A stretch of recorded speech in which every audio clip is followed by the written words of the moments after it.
Hey everyone, it's Friday night and it's GameFace time. We got a great show for you guys tonight. E3 is cracking open its doors to everybody, Matt. We're going to talk about whether it's a good idea or a bad idea. And a good idea or a bad idea for you to go. Yeah, exactly. And I'm going to tell you what I think about Nioh, because you know Shane's not playing that. Hell no, but I am playing the For Honor beta, and we're going to talk about that. Let's go.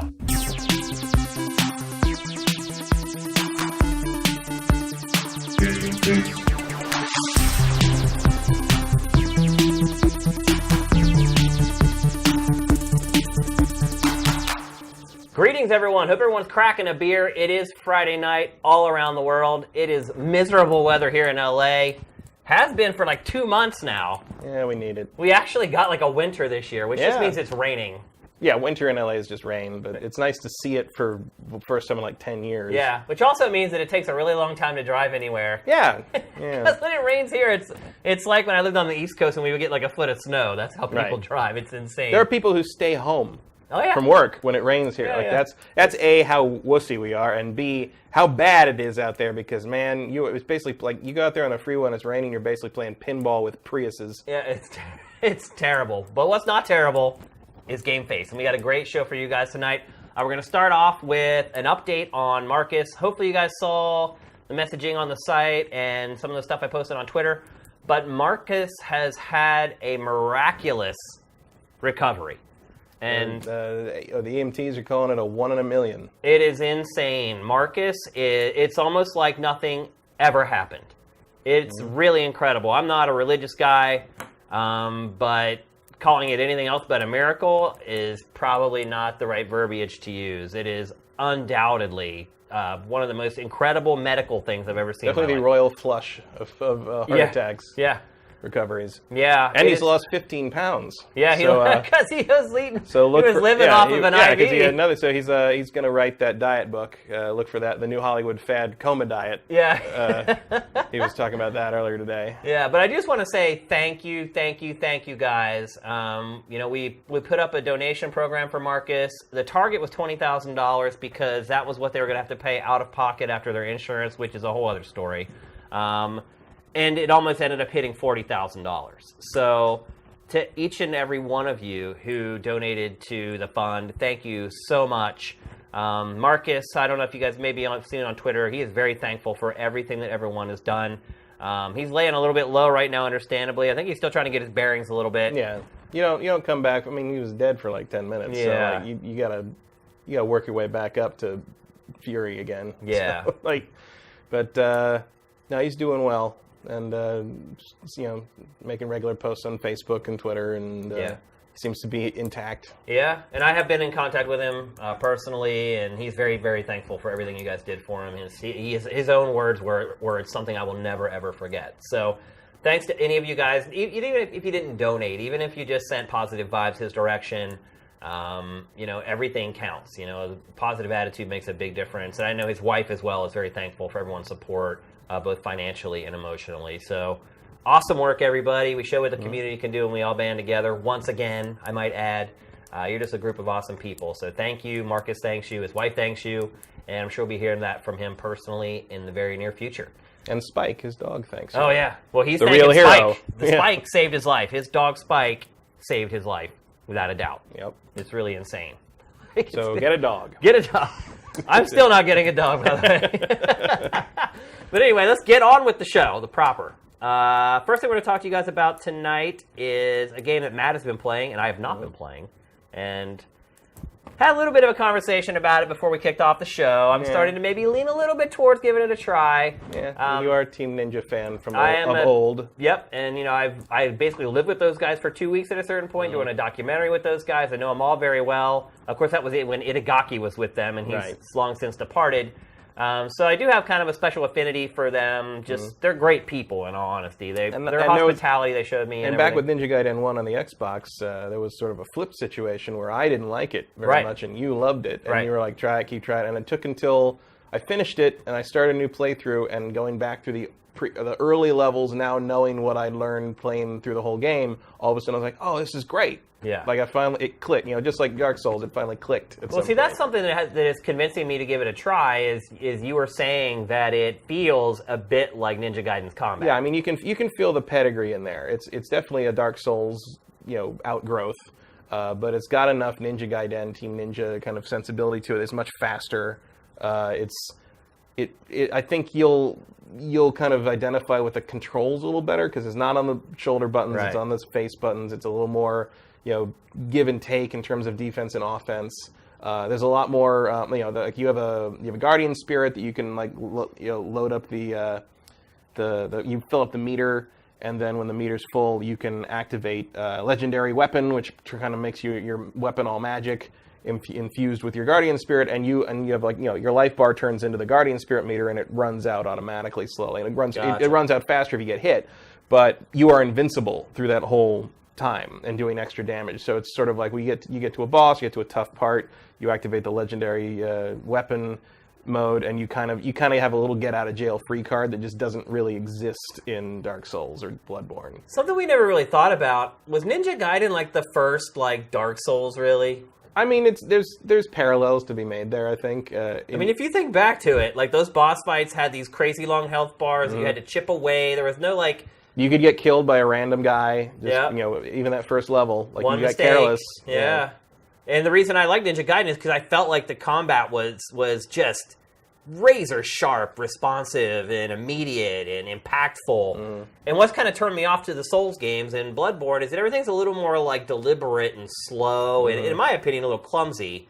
So I'm starting to maybe turn the tide a little bit on this, and maybe thinking about giving it a go. One thing I should have mentioned before we even started discussing this game is that's my 7th round draft pick right there. Yep. It's scoring like a first round. It is. At first, everyone was giving it perfect score. So at first, its Metacritic was 92 or something like that. I was like, oh my god, this is the best draft pick in the history of fantasy, video game fantasy. And it started coming down over time. Of course, that's only 3 years because we've only done it for 3 years. It still might end up being one of the best picks that we've had, but the score is slowly starting to come down now. It's down to an 8-7 or something like that. I thought about picking. I was hesitant because I was worried that reviewers would just be like, "Oh, it's just a Dark Souls wannabe," and it's not. It's I think that's also why you had it lower than maybe otherwise, because I was just worried about maybe some backlash for it being so similar. But it takes a formula and it makes it its own, and I really like it. I think it's great. I don't think it's there's a couple places where I know that I've died, and I know I wouldn't have died in a Dark Souls game because Dark Souls would have gotten the hitbox right, or the dodge would have worked better or whatever. I'm surprised to hear that. But it's super. It's 99% of the way there in terms of matching quality. The other thing I think. What are the differences between? That's what I think a lot of people want to know is what are the differences between Nioh and Dark Souls / Bloodborne? I think it's much faster. I think. You can play Dark Souls fast, obviously, if you want, but Dark Souls, most people I think play it with the sword and the shield, and you kind of turtle your way through the game. That's not how I played Dark Souls 2. I played it as a crazy mage, but your kind of initial play of Dark Souls for someone who's getting into it tends to be very defensive. Nioh doesn't really let you use up so much stamina blocking in this game that it's not really a feasible strategy. Because Dark Souls balances that by, it takes stamina, but also if you don't have a shield with 100% absorption, it hurts you. So that's not really a thing here. If you have enough stamina or ki in this, stamina is key. As the NeoGaf thread is titled. Oh, it is. I wanted to call it Geralt Goes Kawaiian, but I blocked giant steel balls flying at me from a boss or whatever, and took no damage, sucked my stamina away, and I had to do the out of breath thing. But the blocking is a steel wall basically. Well, it's more time, but it's more timing based. No, you can just hold it, but there's a lot more. Though you need to time it, otherwise you're going to eat up all your stamina. No, it doesn't drain stamina while you're blocking. Oh, okay. It's only when you get impacted. Gotcha. However, everything takes stamina, and then there's to kind of counteract that. There's the ki pulse KI space pulse feature, which is kind of the most unique element of the moment-to-moment gameplay, I'd say, in comparison to Dark Souls, which is after you do any kind of attack or combo, like a glowing blue light sort of comes towards the character, and if you hit R1 at various, you can get a good one or a perfect one or whatever, but you flash and you get a key pulse, and your stamina basically will refill, a little chunk of it will refill much faster than it normally would. So it's kind of a good way that you can kind of jump in, hit, do the key pulse, get out of the way. There's abilities you can buy with skill points that let you do the key pulse while you're dodging. So you can jump in, move, and recover key while you're moving. So like it encourages much more fast movement and much more hit and run. And frankly, I think it encourages you to be a little more aggressive, especially because like the big demon guys all have like weak spots, which are usually glowing yellow horns or whatever. Right. So they want you to kind of jump in, jump out, and then on top of that, the demon, the yokai guys create what's called the yokai dimension or whatever like that, which basically is like a weird smoky gray ring, or where certain attacks land. And while you're in that, your ki doesn't regenerate properly. You use more ki as well, I think. Basically, it's a bad place to be, but if you do a perfect ki pulse while in it, it disperses it. It sounds really complicated. It is really complicated. But the good thing about this game is, even if you don't understand all that stuff, you can still just beat it doing slash and dodge. Okay. And eventually, once you learn how all that other stuff works, you'll like beat a boss that took you like 5 minutes to beat will take you like 50 seconds. Right. And you'll be like, oh, what was I doing? All this right, time. right. Once you because that's the other thing is everybody has ki, everybody has stamina. And it's much more of a gameplay element in this to me at least, than it is in the Souls games, because when someone's same as when you're blocking, when someone's blocking you, their stamina is running out too. And if you drop their stamina, and you can see their meter. Yeah, you can see their meter. And if the stamina drops to nothing, your lock-on turns red, and you can do like a finishing move on them, which doesn't necessarily kill them, but it does a massive amount of damage. And you can do that to the demons and to the bosses and stuff as well, which is like that's why you want to hit their weak spot, because it'll stagger them. You can do the extra damage hit, and that's kind of the balance on it. What about the I can't remember what they were called, the shadow attacks or something, where you almost kind of summon an animal? Oh, the guardian spirits. Yeah. How does that work? That is a skill you can get because there's a magic section. There's like ninjutsu, and then I think it's I can't remember the name of it. Omiyam. It's a word I don't remember, but it begins with O. And you can summon them as like a kind of a helper, basically. The other thing that it's only for if you go down a certain path. Basically, I thought it was like available to everyone who played. Well, no, you do have a guardian spirit with you at all times. You pick one of 3 at the beginning, and there's a bunch of others you can find in the game. And each one does a different thing. So I picked the shark, which enhances defense, because anytime I can take less damage in these games, I like it. Yeah. Because I feel like I'm hitting hard enough. So like the flaming wolf that looks like Amaterasu it might be Amaterasu. I don't know. This is all the same mythology after all. That one ups your attack. The shark ups your defense, and the bird. The wind bird, I think, ups your stamina or something, your spirit.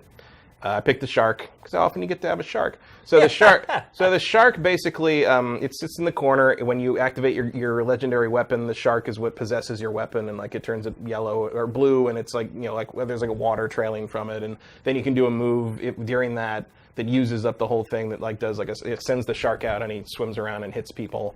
And then if you die, you lose your guardian spirit, and you have to go pick up you pick up your souls. Very Souls-like. So when you see like my souls are sitting there, there's a spirit shark circling them, because I have to pick him up too. And if you don't, you have to pay to like reactivate your guardian spirit or whatever at the shrine. Gotcha.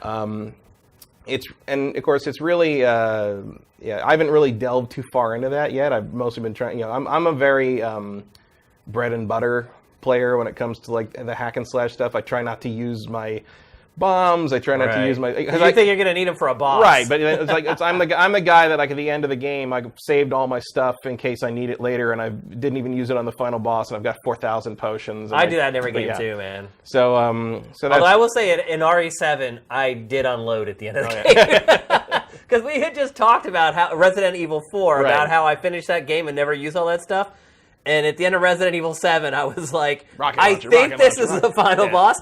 I'm just going to completely unload. And I did. And I beat him in like 5 seconds or whatever. So what about the story in this game, Matt? Is it Is it kind of cryptically told like it is in the Souls games, or is it more overt? It's pretty over. I mean, it's pretty overt. Like you play William, what's his name? He's the Western Geralt. samurai guy. He's Geralt, yeah. And he escapes from the Tower of London at the very beginning, and but there's a bunch of historical figures that really were people, but they didn't get possessed by Japanese demons and invade Japan. Right. Basically, you end up going to Japan to track this guy down that screwed with you, and you land there, and the whole country is just overrun with demons. And you go through and because you're looking for this Irish spirit that can detect Amrita, which is the gold soul equivalent in this. And the alchemist that had you locked up was torturing your friends to find out what it is and how to find it. You're the only one that can do it. And he basically he wants to use this stuff to control the crown of England. And it's apparently why the English won the war against the Spanish Armada. It's apparently this is like a big historical historical secret. Yeah, it's like. Well, I think they're showing that right here. Yeah, exactly. So he right goes. on cue. So he goes to Japan and lands, and everything's all screwed up, and the Westerners he was trying to meet up with are all dead, and you pick up souls off of dead bodies, and sometimes they'll give you a little audio diary that kind of fills in what happened. And at the end of you basically find that the ship has been taken over by monsters, and at the end Hanzo Hattori, or the guy currently using the name, the Master Ninja, shows up and is like, hey, you're pretty good at killing demons. You should come with me. And so that's how that starts. Off they go. And so basically he's like, you kill demons and help the people of Japan, and I will help you find the guy you need to find. Gotcha. And so you sort of set off across Japan, slicing demons and killing bandits, and that's kind of the story so far. There's a lot of kind of intricate encyclopedia entries that you can unlock about what the different monsters are in their mythology, because most of them are based on real legends and stuff, which is pretty cool. But Ninja Gaiden kind of had a little bit of that too. Yeah. So it's it's a Team Ninja trademark, I would say. You collect a little kodama, which are if you've seen Princess Mononoke, those are the white in Princess Mononoke. They were shown as those little white things in the forest that click their heads. Right. Yeah. So in this, they're adorable little green guys that have different hats on depending on what ability they give you, and you collect a bunch of them in each area, and they all congregate on the shrine and look adorable and party and play instruments and stuff. And it's there's a lot of personality in this game, really. A lot of people played the demo for this. Mm-hmm. What would you say to people? Is the final game very similar to the demo? Because there may be people who played the demo and maybe they didn't like it too much. And it's similar, but obviously the alpha, there's a lot of differences from the alpha because they took feedback and changed. There's no weapon degradation anymore and that kind of thing, which was a big deal. Yeah, that was something that drove me bonkers. Oh, I wouldn't probably not have bothered to play it if it had the weapon degradation. I mostly just wanted them to degrade slower. I didn't mean get rid of it necessarily. Have they brought that back for a harder difficulty setting? Maybe. I haven't seen that. Because I don't know. That's a good question. I don't know. Probably be a good idea. Yeah. There's always DLC. Yeah. But I find it a little easier than the demos, maybe just because the tutorials properly introduce you a little smoother. Right. And because when I get to the stuff in the Last Chance demo that they did, I've built my character the way I want him to be, and so I'm kind of in the groove already, so I don't feel like I'm trying to figure out all these game systems all at once while these guys are coming at me 4 at a time or whatever. Yeah. I did like the Last Chance demo. It was kind of the thing that made me decide, okay, yeah, I'm going to go for this one. I like this. But I think it's easier the way it's presented in context of the whole game. It's a much smoother curve. Gotcha. The other thing about it, and I think this might be one of the things that helps you on it, is it's not a big interconnected singular location like the Dark Souls games. It's more like Demon Souls, in that it's you pick your missions from a world map. You go to a particular place, and it's a self-contained, discrete location. So they're levels, basically. Yeah, they're levels, and they're very twisty, turny, and interconnected. And you can unlock shortcuts the way you do in Dark Souls. But you can run through the first level if you know what you're doing. You can get through that in 3 minutes. Right. It's you can run right to the boss and do what you need to do. And because can you run past enemies in this game? Yeah. Oh yeah. There's a YouTube video of a guy beating the first level in I think it's 2:15 or 2:30. Oh wow. He just runs straight through it. There is actually it's not achievements, but they have titles in the game, those little it's like hundreds of different achievements. Kill this many, kill blah, blah, blah. Right. And as you unlock the titles, you get prestige points. You can use prestige points to upgrade the character more in different ways. You can't upgrade him other ways, like more life points or more power against yokai or whatever. And one of the titles is complete a main mission, a story mission, without killing anyone but the boss. Wow. So they know you can do it. They're semi-encouraging you to they want you to try, stupid human tricks here and there. There's another one for completing a level with no clothes on. Oh, really? And there's another one for completing... I think someone said in the chat they're watching the show tonight naked, so perfect. Yeah, I think that was Nolan Elric. Yeah. So yeah, this title unlocked right there. But because they're individual levels, like you can get through one in 20 to 30 minutes and feel like you've done something. Yeah. That is a big knock against the Souls/Bloodborne games, is you can spend a lot of time playing them and feel like you've accomplished nothing. And that's the other thing is the game seems much more maybe not forgiving, but just sensible about where it puts your souls when you die. Like, there was a point where I got pushed. So it doesn't just put them where you died. It does put them where you died, but it's nice about it. I guess I'd say. Like I was on a ledge, and a guy attacked me with an axe, and basically he was too heavy to push back. Because that's one of the things. Like you have an advantage over some of the enemies. Like you can really abuse some of these guys if you're aggressive enough. And this guy was not moving, and he hit me, and I tried to dodge the wrong way, and he kind of edged me with his axe. And if you get hit near the edge, you are an enemy. You sort of do this like Sonic the Hedgehog balance thing. You fall off. And I fell off, and it was a long way down. And you're afraid your souls... And I thought my souls would be at the bottom of the... Because in Dark Souls, they would be. Right. They'd be down, but they were right on the ledge, even before. So it's a little more forgiving. And also because you move faster, you can get them better. Sometimes in Dark Souls, it's like, okay, I died in the boss. I got to go in, and I got to sprint to the other side. And with and the sprint in those games is just it's just sort of basically. you got plate armor on. You got to But in this, you can sometimes get to your souls before the boss even knows you're there. So I feel it's more forgiving. I feel it's an easier game. I feel it gives you more power in the outset. You don't have to earn as much of your badassitude as you do in the Dark Souls games. Because eventually in Dark Souls you are pretty awesome. Yeah. But I feel like you start out pretty awesome in this game, as Team Ninja tends to do. It does, yeah. It tends to empower the player. Is this better or worse than Dark Souls 3? Ooh, I don't know yet. I mean, so far I'm probably enjoying it more than Dark Souls 3, but it might just be because it's different. And Dark Souls 3 was sort of a greatest hits collection. Right. I did go back and play more Dark Souls 3 this week, just to kind of remind myself.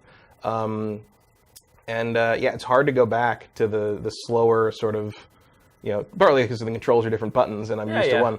But it's a little hard to go back to the slower, more deliberate Dark Souls after this, because Nioh just moves the way Team Ninja games. That's been one of my big complaints against Dark Souls and Bloodborne. And Bloodborne, Bloodborne is faster than gives you more maneuverability and encourages. Which is why a lot of people thought I would like Bloodborne. Yeah. Encourages aggressiveness because of the get your life back when if you attack after you get hit thing. Right. But I feel like if you are gonna like any of these, it's probably gonna be Nioh because it gives you the most maneuverability. Gotcha. And it also, looks more fun. The combat. Well, also it's very satisfying because you're taking heads and limbs and stuff. I mean, it's very violent. It's it's a Team Ninja game. It's that once you get in a long fight against one of these big dudes, and it's satisfying. You finally kill him, and the head comes off, and you can keep hacking at him and cut more stuff off. And it's great.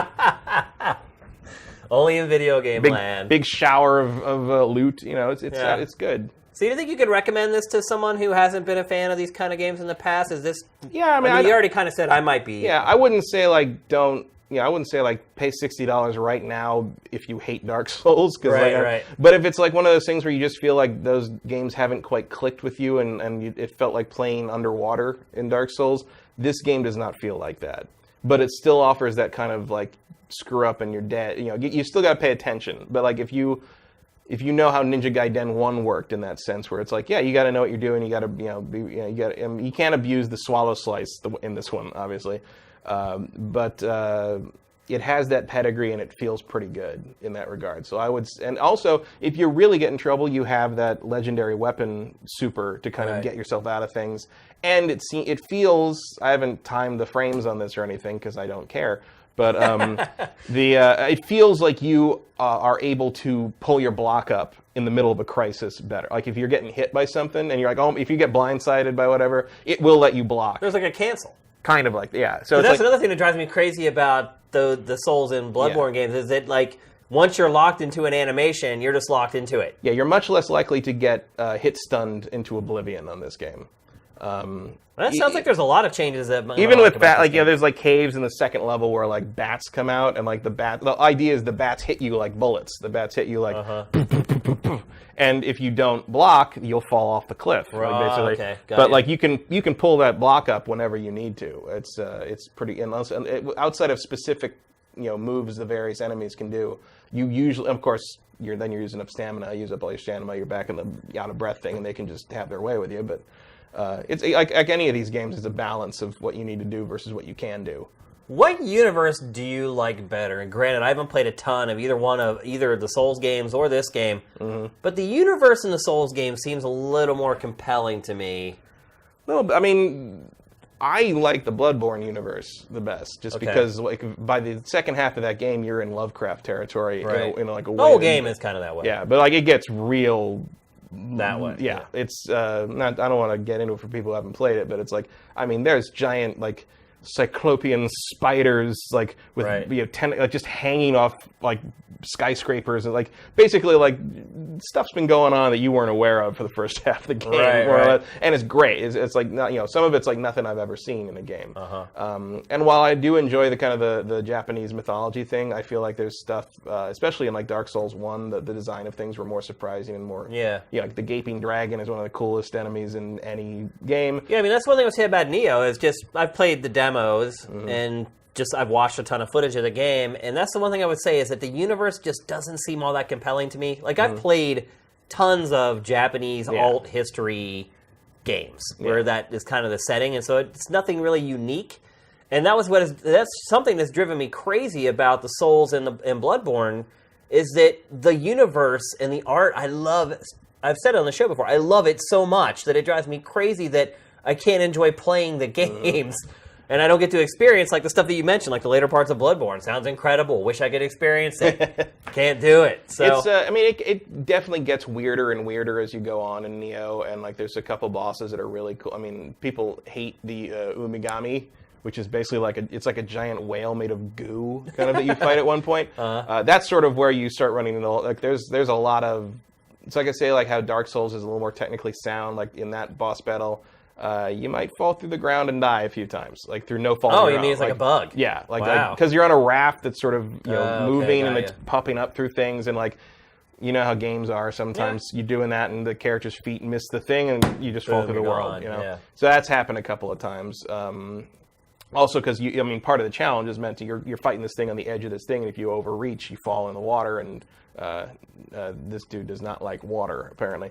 But I mean that boss, while it's kind of an annoying and tedious battle, is like really cool visual design. He's made of water basically, like that. And like as you wear him down, he gets smaller, and his attacks change because of how much water he has to work with, but that also makes his weak spot more vulnerable too. Right. I mean, there's a lot of really clever design here, and it's not maybe on the level of what Dark Souls does at its best, but it's someone who's pretty familiar with Japanese mythology. Like there's enough interesting takes on some of these things that I'm still interested.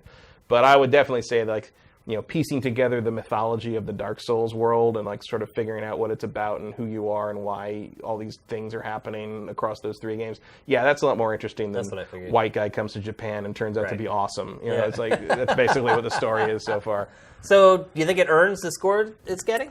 So far, yeah. I mean, I'm only like 4 or 5 missions in. I've done a lot of like the because after you finish the missions, there's usually submissions. So far, there's submissions. You go back and do the same level, but kind of like the first level you start where you end the main level, and you go back through it fighting like a lot of more powerful versions of the enemies, and then there's a different boss, and you get some cool new gear and some extra money and souls, and it's just an extra thing to do, and it's fun. So I've done a lot of that. I'm very slow in these games. I tend to do everything. Well, you do everything. Yeah, I do everything I can, and I over level like a jerk, and like I think like I'm. Doesn't it kind of ruin the games though when you play that way? No, because you can still die in like 4 hits. I guess you're right. It's more about building my The main thing I'm doing is I'm building up my stamina bar and I'm building up my damage. All right. It certainly doesn't make it easy. But the other thing about this game is learning kind of which weapons you work the best with. So far, originally I was using sword and axe, and it turns out I'm much better with the dual swords than the axe. So that's kind of where I'm going with that, and that feels good. Like you have skills for each of those different weapon types, and you can learn to do some cool stuff, and you begin to learn where it's got that same thing. It's like, okay, well, you're using a spear, and that's cool, but you're in a hallway, so you should probably do something else. It's very much about learning the situation and not leaning on one thing all the time. I think what's most encouraging for me about this game is that it appears Team Ninja's back. Yeah. I mean, you look at the last couple games Team Ninja's worked on, they haven't been bad games, but they haven't been excellent games. They haven't been kind of that next level thing that they used to be known for. Mm-hmm. I mean, you could argue that Itagaki's last game or two at Team Ninja didn't hit that standard. I would certainly argue that. And having been around those guys, like, I know they had it in them. Because you sit and talk to them, and you talk to them about games, and one thing that struck me about Team Ninja was that a lot of times you talk to Japanese developers, and they're enamored with Japanese games, and they're obsessed with being successful in the Japanese market, and what do the Japanese players want, what is the hot trends in Japan. Not Team Ninja. You talk to those guys, they're wondering what's big in the West and why it's big in the West, because they were always smart enough to know the market was always heading overseas. Even when I did that doc with them like 8 years ago, whatever it was, they knew then that everything was starting to shift over the Pacific. So, and you said you talked to them about game and game theory and game design, and I just knew, and I knew that they had it in them to make a game that Western audiences were going to love. And, the next couple games came out, and I'm like, whoa, like, we talked about this. Why are you doing this? I kind of wonder if, some of their last few games have sort of felt a little directionless. Yeah. And I'm wondering if, the strong template of Dark Souls kind of gave them that framework that everybody understood what it was supposed to be and where they were trying to take it and put their own spin on it. And all they basically had to do was bring their Team Ninja-ness to it. Yeah. And maybe that was kind of the constraint of we're trying to make a game like this other game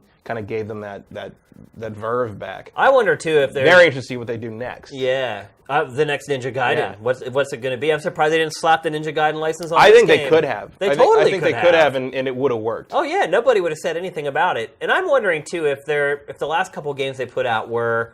There is still some hangover from Itagaki there. I mean, it could have been games that Itagaki had worked on or created the design docs for. There could have been people still working at Team Ninja that were loyal to Itagaki and still wanted to stand behind his principles and his ideas.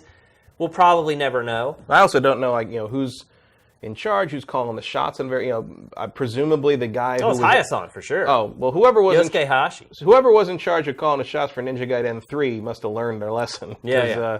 They haven't done that again. Right. But, Itagaki worked on Ninja Gaiden 3. Yeah.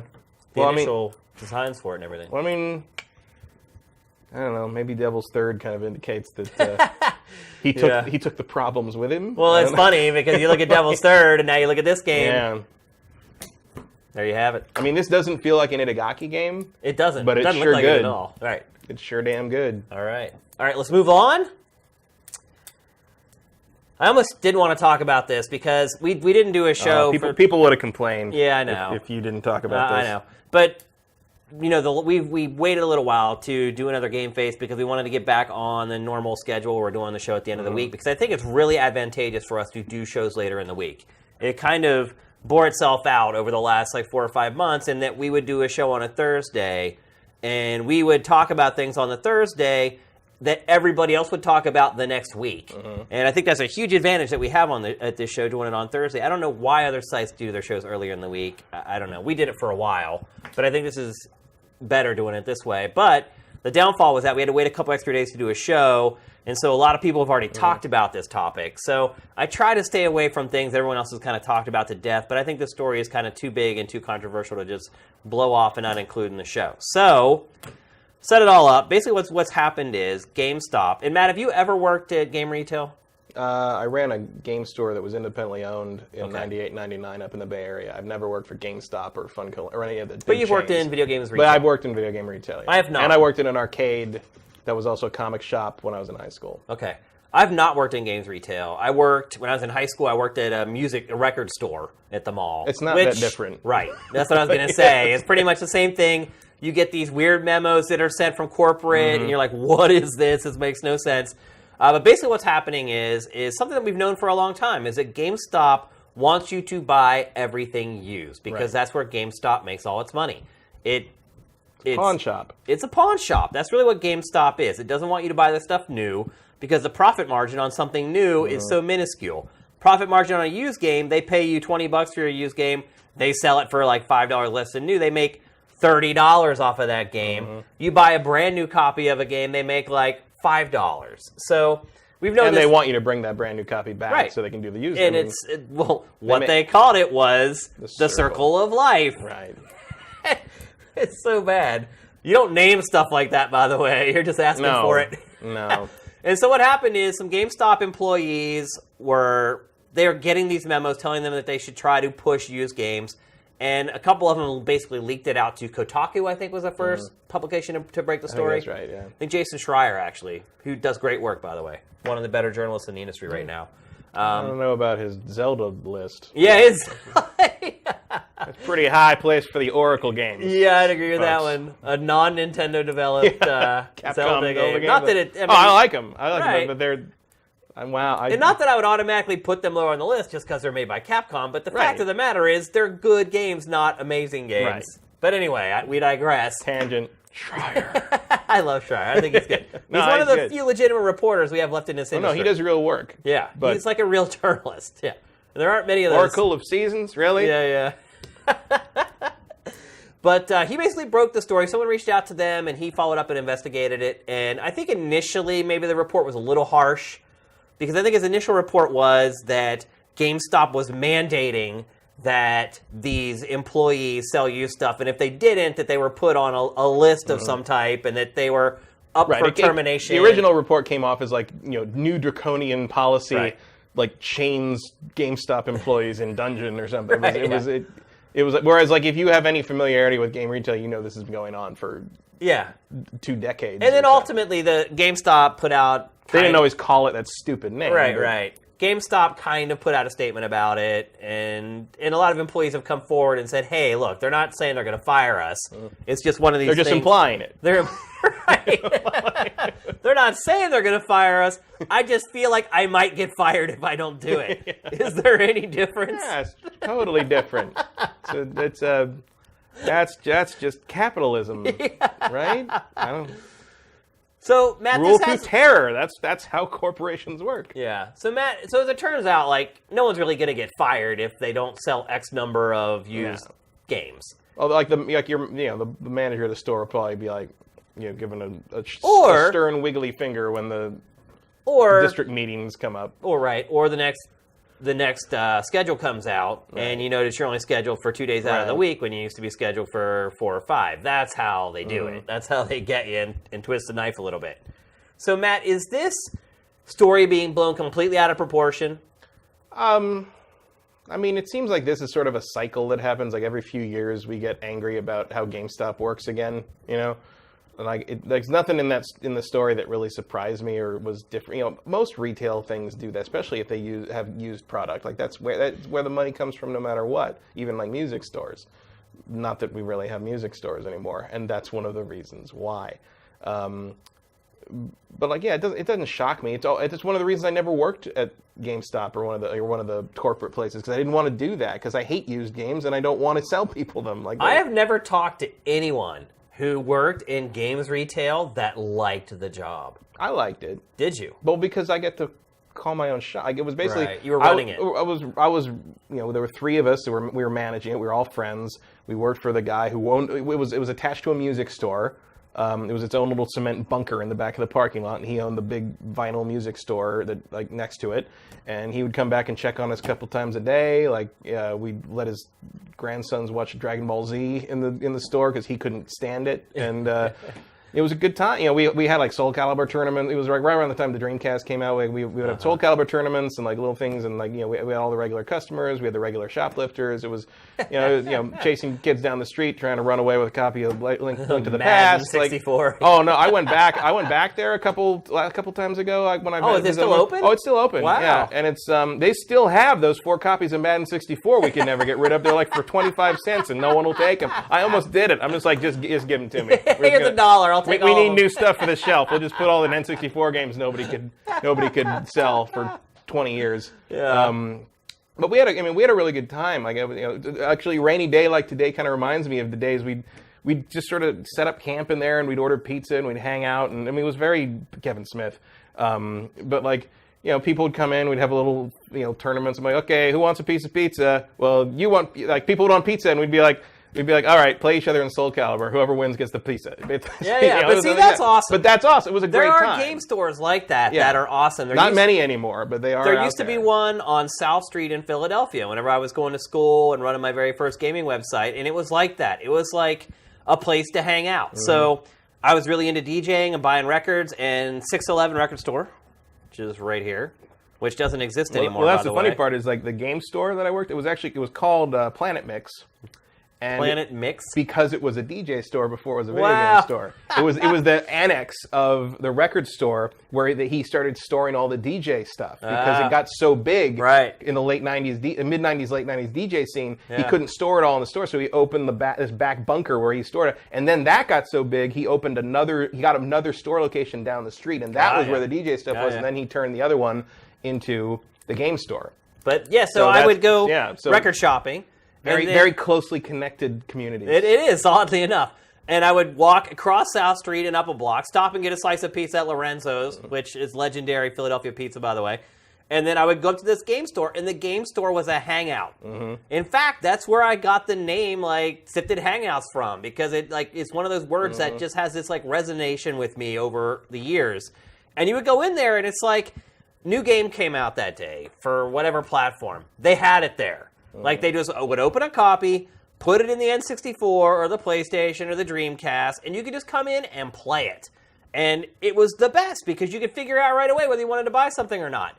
And there was, like, regulars that would hang out. It was almost kind of like Fat Albert. Like, there was these characters that hung out in the store, and they all kind of had their own style and, like, the games that they were in. Like, you could totally write, like, a cartoon or even, like, a movie about, like, that place. Just the characters that were in there. Oh, I've had a sitcom in my head based partly on that job for years. It's for we had one. I remember we. But you don't have that anymore. Like, there aren't stores like that anymore where you can just. It's all corporate and pristine and sterile. Oh, this place was like just a dump. It was great. But you could go want it any other way. Dig through all those old carts and like it has a smell to it. Like it smells like electronics and like plastic. Like I love that. We had one kid who would call literally every day asking if we had a copy of The Last Action Hero for the Genesis.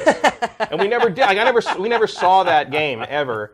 And we're like, no, we don't. And then one day... You think he was like autistic or something? Maybe. I don't know. One day, one guy actually said, yes, we do. Come on down. We're playing it right now. It's amazing. He comes in and he's like, oh, it just sold. And I'm like, dude, that's so mean. That to him.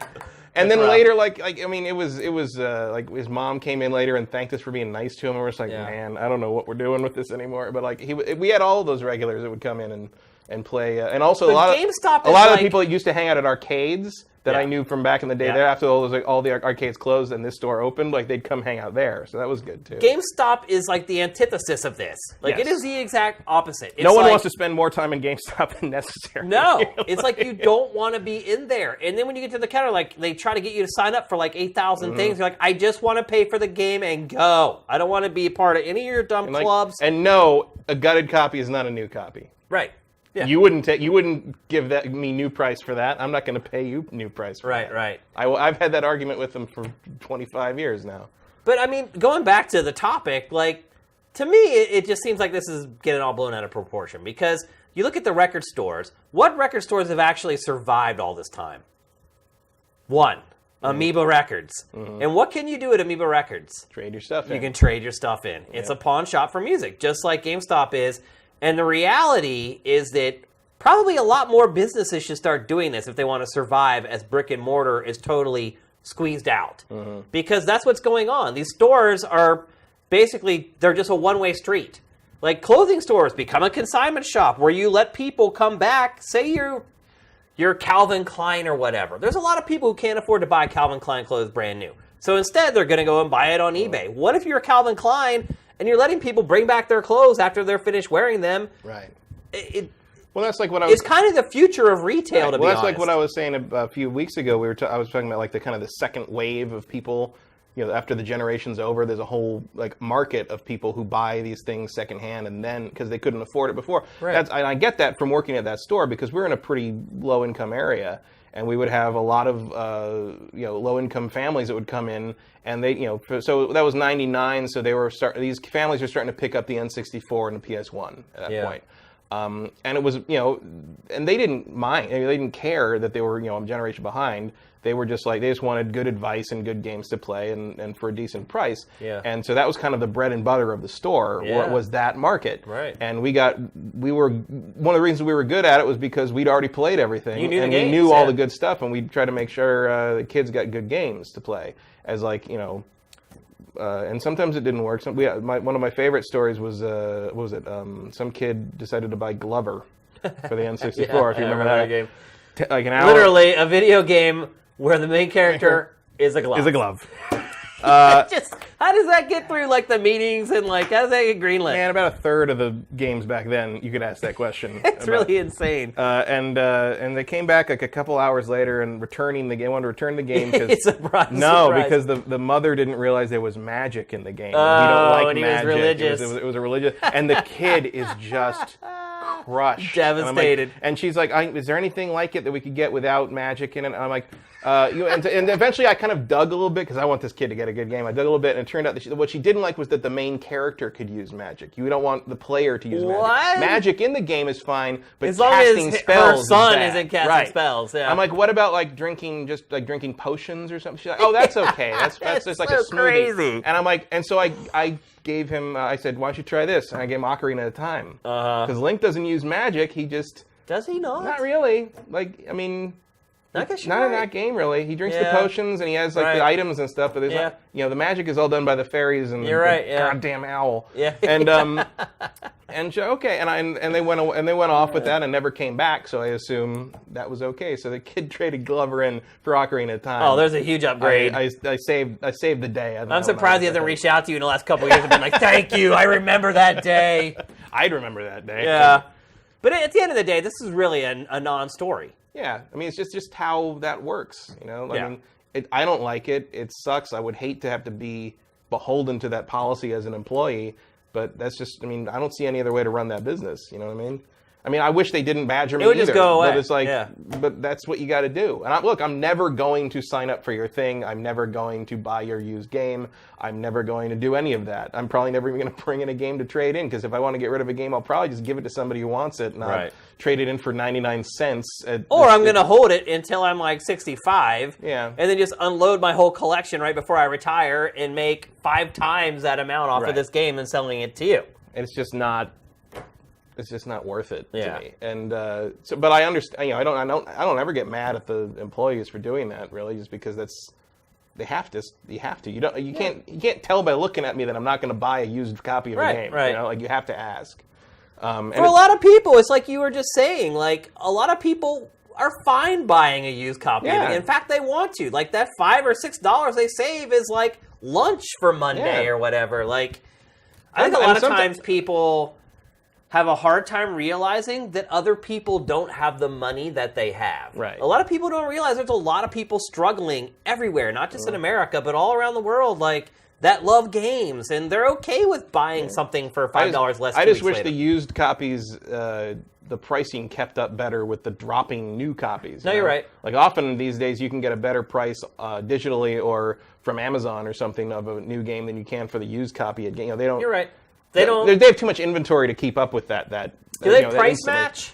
I think they do. Do they? I think they probably do. I've never tried to do that. You would think they'd have to. I think. But then so many parents go in there that are completely ignorant to everything that they're just like, here you go, I'm saving $5. So and every once in a while, I'll tell you the one thing I do buy used is Pokemon games. Because there's always good stuff in that used save. Well, right, the save. A lot of people don't think to wipe their save before they take it in there. I was trying to think when actually, that's a good question.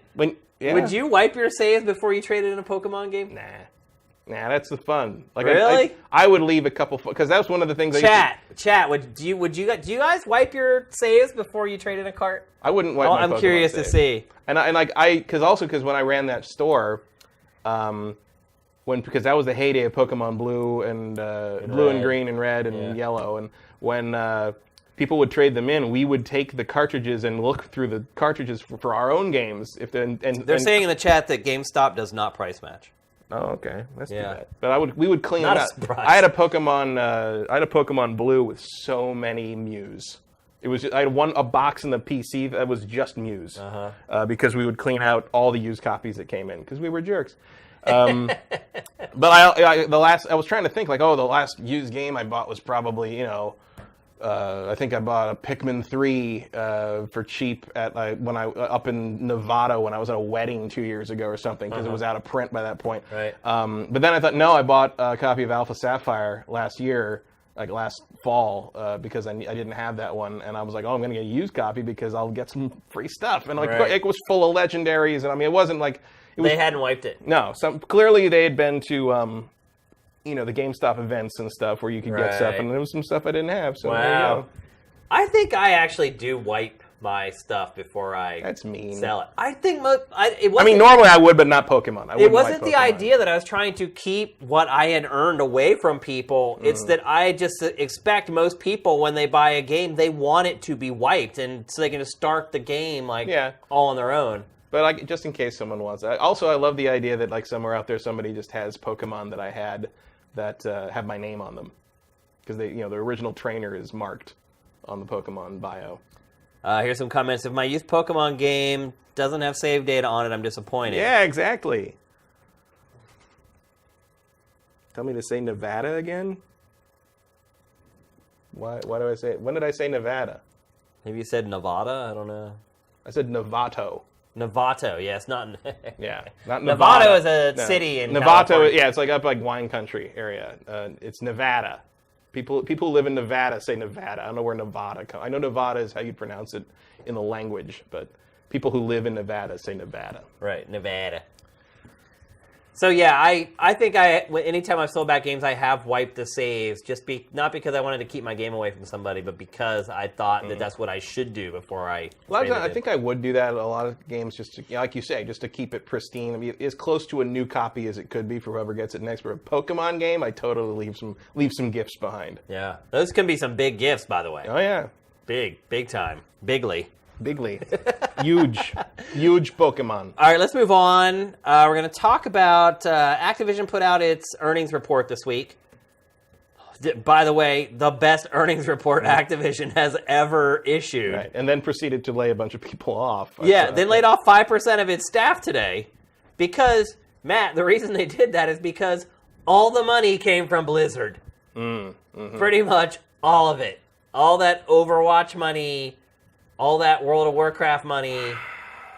Yep. I'm wondering if Blizzard at this point is just like, why? Why did we sell? Why did they sell? To this day, I have no idea. The founders probably just wanted to cash out. I guess.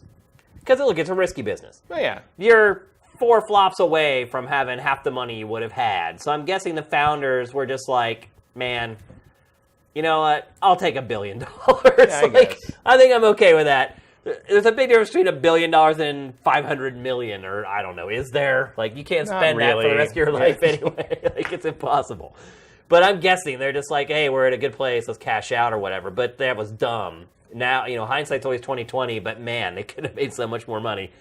So, as a part of Activision's reporting, they said that Infinite Warfare, the most recent Call of Duty, did not sell to expectations. No kidding. And they said that, that's one thing that you and I have known for a while, that it was not selling well. And they said that the idea did not resonate with fans. And so because of that... Resonated with me, but I'm not a fan, so I guess they're right. Right. Yeah, there you go. That's a good point. And it resonated with me, too. And I guess I would call myself a fan. I mean, I play every one of them, so I guess just by default I'm a fan.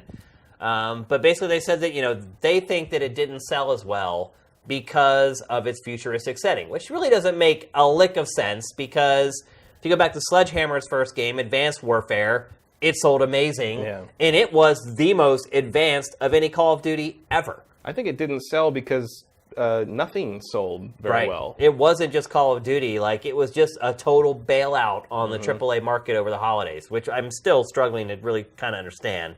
I mean, I don't know if we'll understand a whole lot about that until we see what the holiday market is this year, too. I mean, does it do the same thing, or does it bounce back to what it was? And at that point, you got to see, well, what was going on in 2016 that made people just pull back from buying video games. Well, I mean, I think the last time we discussed this, I think we did come to a pretty good conclusion, and just the times are changing. People are quickly dropping price. I mean, look, if Last Guardian didn't teach you something about buying now, on Last day. Guardian has been dropped $20 permanently. Yeah, it is now a $40 game forever. And was it worth playing that a month and a half earlier?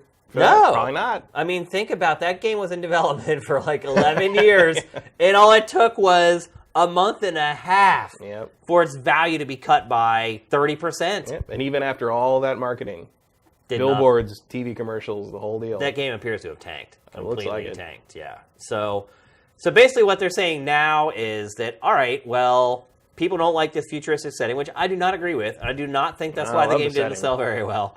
But that's how they're taking it. They're saying that now Call of Duty is going back to its roots. Meaning boots on the ground. Shooting Nazis. Call of Duty World at War all over again. Maybe. Do you think this is the right move, Matt? I don't know. I mean, I would have thought Infinite Warfare was the right move before because I thought it looked really cool. Yeah.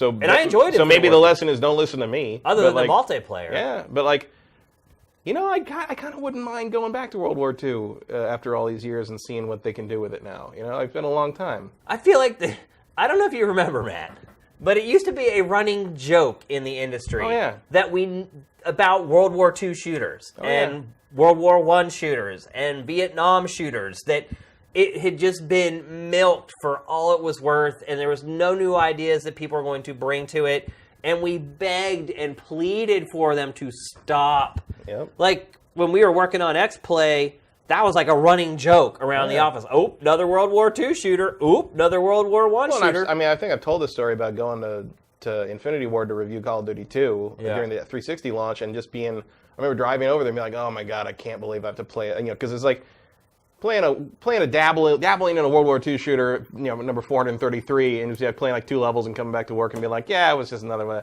But I'm like, I got to actually finish this thing. You know, I got to play this whole thing. Yeah. And I sat down, like, after 1 level, I'm like, this is the most amazing thing I've ever seen. I was, you know, like, I mean, it was a great game. The level, you know, when serving bait, presentation is everything. Yeah. And if they can hit something, you know, on the level of what they used to do, but you know, in you know, the ratio change to how things we expect to be today, I'm kind of in for that. I'd be up for it. I don't know if the whole main audience would. Again, I was super up for Infinite Warfare, and apparently the audience, the main fan base did not give a shit. Yeah. So maybe my interest in it is proof they shouldn't do it. But have you stuck with Battlefield 1?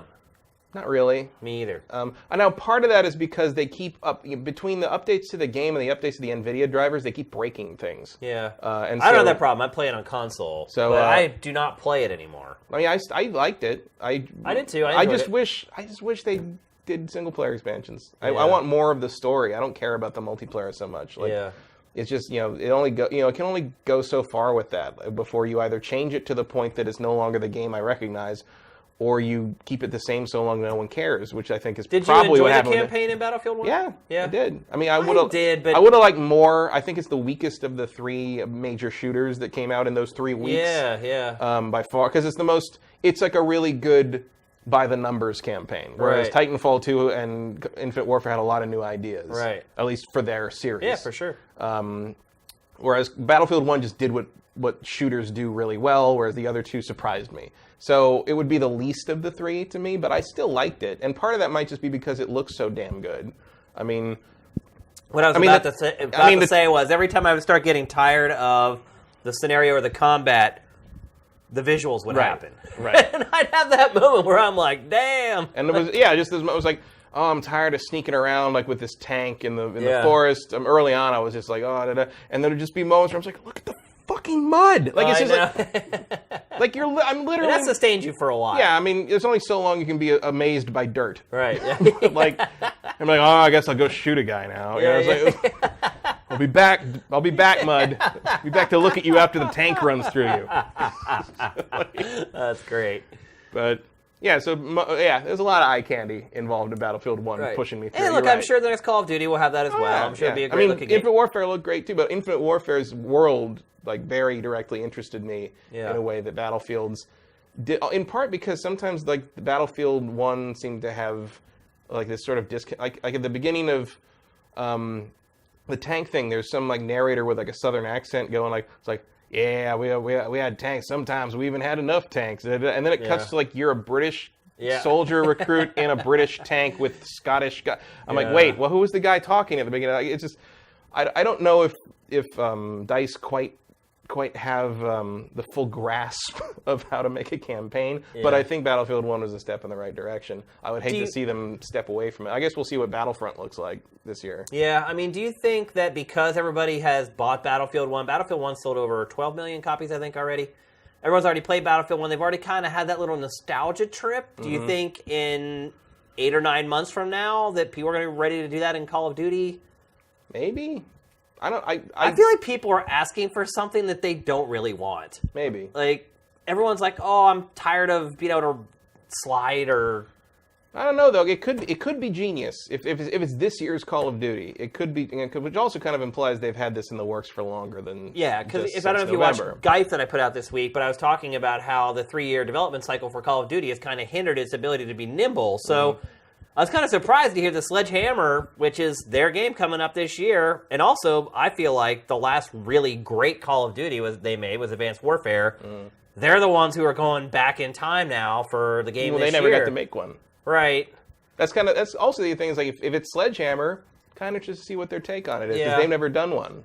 I just feel like I've seen all the takes, Matt. You might think so. I mean, what take it? I mean, look. Well, what else? What else? Look, you want to do another Modern Warfare one because we've seen that too. I would be cool with another Advanced Warfare for sure. I would love to see that. I think they're going to shy away from that though because they're going to think it's too similar to Infinite Warfare. That's the thing is like I'm worried that the Infinite Warfare reaction is going to adjust too far away from they're going to overcorrect. What made them interesting. Yeah, they're going to overcorrect. Yeah. That's what.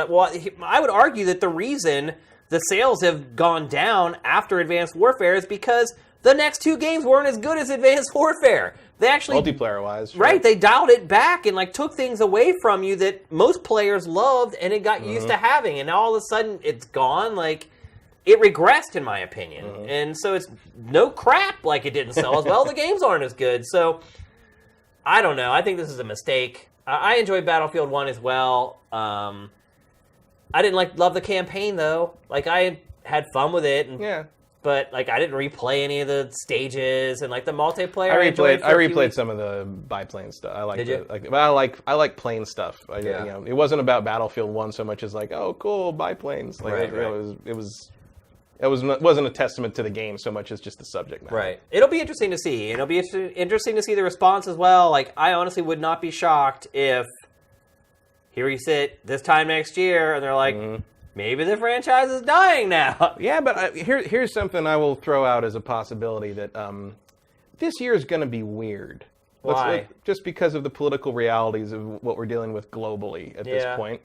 If it continues in this manner, I can kind of see a World War II Call of Duty coming out at the end of the year being like, hey, remember when it was 2006 and you didn't worry about anything? Yeah. Remember when the worst thing was like, oh, I hope I get my tax refund this year. It's like remember when you just sit down and sort of like just play this thing and everything was cool and you knew who the good guys and the bad guys were and like it was like, I could kind of see that sort of like hitting the zeitgeist right at the right time and like just everyone's like, yeah, I want to play World War II or we knew what we were doing and what everything was about. Or could it be a case where people feel like the game hits too close to home? That could be. It could be too. We don't know who our allies are because our diplomacy's all out of whack. And that could be too. It could go either way. So yeah. I don't know. I think it's a mistake. I don't think going backwards is ever the right thing to do. Would I be cool with a game that maybe flashback and had a couple sections maybe from that era to maybe set context for the story? Yeah. Sure, I'd be totally cool with that. It might an entire game based in that era. I'm not excited about. What might be interesting for them to do, and I'm sure this would take longer than just the 9 months they have to sort of. Be agile after the reaction to Infinite Warfare. I would love to see a Call of Duty game that focuses more on the idea of the title, Call of Duty, the idea that this is about people who serve, men and women who are, in the military service, and sort of follows it. Start it like World War I or even the Civil War, and sort of follow a service family, like a military family, or multiple ones even, if you want to do worldwide, and go through all these wars, and then follow through the present day and into the future, and sort of try to tie like the political and personal realities of what it means to be a soldier in these conflicts, and kind of tie it through this arc of like conflict in the modern world, and how they speculate on what it could be down to like an advanced warfare kind of timeline. Black Ops 2 is a little Black like Ops that. is doing a very similar thing to that, but I think expand Before it jumped the shark. Right, but expand the scope, but make it one game. And kind of tell the story of a family or a group of people that's in the same way. In the same way, like the Captain Prices keep popping up through the Call of Duty series. Yeah. There's a Price in the military. You could even just tell the story of the Prices. Frankly, I think that would be an interesting way to kind of tie it back and bring it back to being about people. Because that was one of the things that Call of Duty 2 did so well in World War II that a lot of the other games weren't doing. Was that you felt like a person, you felt like you were with other people in these horrible situations, like you saw. It was about the on the ground soldier, and it wasn't really. It was about the spectacle, but it was also about the spectacle of being a tiny person in that crazy situation. The one thing I would counter that with, though, is that I feel like the earlier games in the Call of Duty franchise jumped around too much. I'd agree with that. You never stuck with like one guy so that you actually ended up caring about that person. Mm-hmm. It's like, here's this mission. You're playing with this guy from Germany. Mm-hmm. Now you're playing this other guy who's in the British SAS. Or it just would always hop around. Well, I think that's why Call of Duty 4 really nailed it. Is you had those three characters, and then they killed the Marine, which no one thought was, no one expected that because nothing like that. You're always following these different threads, and it's like, sorry, snip, which was a shocker at the time. Yeah, for sure. But I think that's where they really nailed the idea of like kind of just showing different points of view of a global situation unfolding all at once. Whereas before in the World War II things, they would just kind of Call of Duty 2, they did jump around a lot, and that's Battlefield 1's problem too, is you don't really get it. By the time you get into the shoes of these guys, it's over. Yeah. You're right. But I think if you kind of take it and sort of make it about a family line or an ongoing sort of arc through history, you could get some mileage out of that, and you could get a thematic. Thematically, you get something out of that isn't really something they've covered in the recent games. That maybe give it a different flavor. Yep. Well, we should be finding out pretty soon. Probably within a month or two, we'll get that first little teaser of the game, which usually that first little teaser gives you the setting. It doesn't show much usually, but it'll give you the setting. Yeah. You'll know kind of what era it's in. So we should know that in the not-too-distant future. I am still 100% against the series going backwards, and I think it'd be a huge mistake. But one way or the other is going backwards. Because they're retreating from the future stuff. Right. Yeah, I mean, they've already went on record as saying that. So it's a matter of how far backwards and how much it hurts. Yeah. So we'll see. All right, let's move on. Next, we're going to talk about something I predicted, Matt. Mm-hmm. I predicted that this was going to happen. E3 is opening itself to the public, selling tickets to the general public. How many tickets is it? Like 1,500? 15,000. 15,000? Yeah. Well then. Which is like... That's a lot. That's like half of the attendance at an average E3. Mm-hmm. So they're going to... What was the maximum? What was like 2006 when they were like, holy crap, this is crazy, we're going to Santa Monica? I think it was only like 40,000 or something. It? Yeah. Hmm. Yeah. So, E4All, remember that? Yeah. That little side thing? They're turning it into E4All, but... That was one of my favorite shoots of all time. There was nobody there.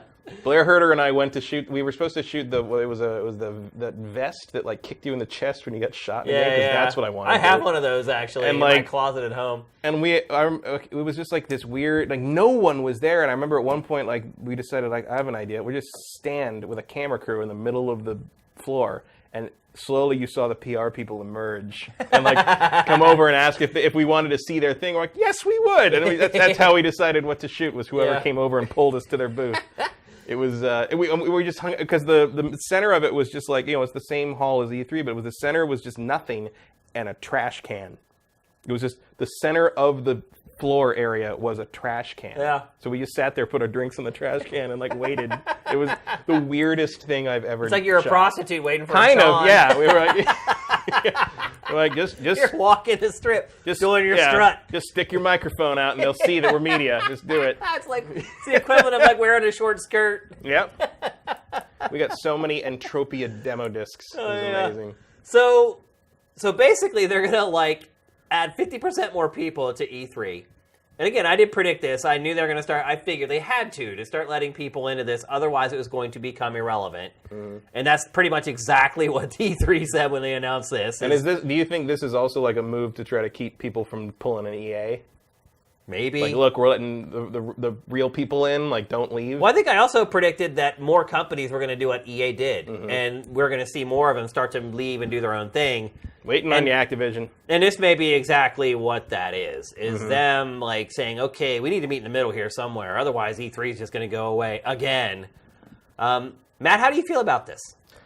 Like personally, or as someone who would... Well, let's talk about... We'll talk about it from two different levels. We'll talk about it from... First, we'll talk about it from our perspective as working journalists going to the show and trying to work. And then we'll talk after that about what it's like to just be an attendee who wants to go. Right. So as someone who goes to E3 and tries to get something done, how do you feel about it? I think I would have cared more like 10, 12 years ago. Yeah. But now I know everybody so well that I don't really worry about the bigger crowd because I just need to go find my friends and see what I need to see, and that'll be that. It's not going to really impact me much, I don't think. I would agree with that 1,000%. And not just because we know more people now than we did then. I just think the way E3 is set up now, it's not like it used to be. Like back when we worked on XPlay, I would schedule everything for us for E3. We'd set up time for a booth tour, right, where their rep would come out of the little PR station and walk us around their booth, showing us each game. And a lot of times they bring out the developer who was working on that game to come out and talk with us. If not, the PR person would kind of give us their little spiel. We'd do our booth tour. We'd go back. We'd cut it all together into a 2-3 minute segment. Off we go. And back then, the amount of people at E3 was a big freaking deal because you're constantly tearing down and setting up and tearing down and setting up, and people are walking through your shots, and people are bumping your camera, or people are behind your talent, like giving them rabbit ears or whatever. That stuff doesn't really happen on the show floor anymore.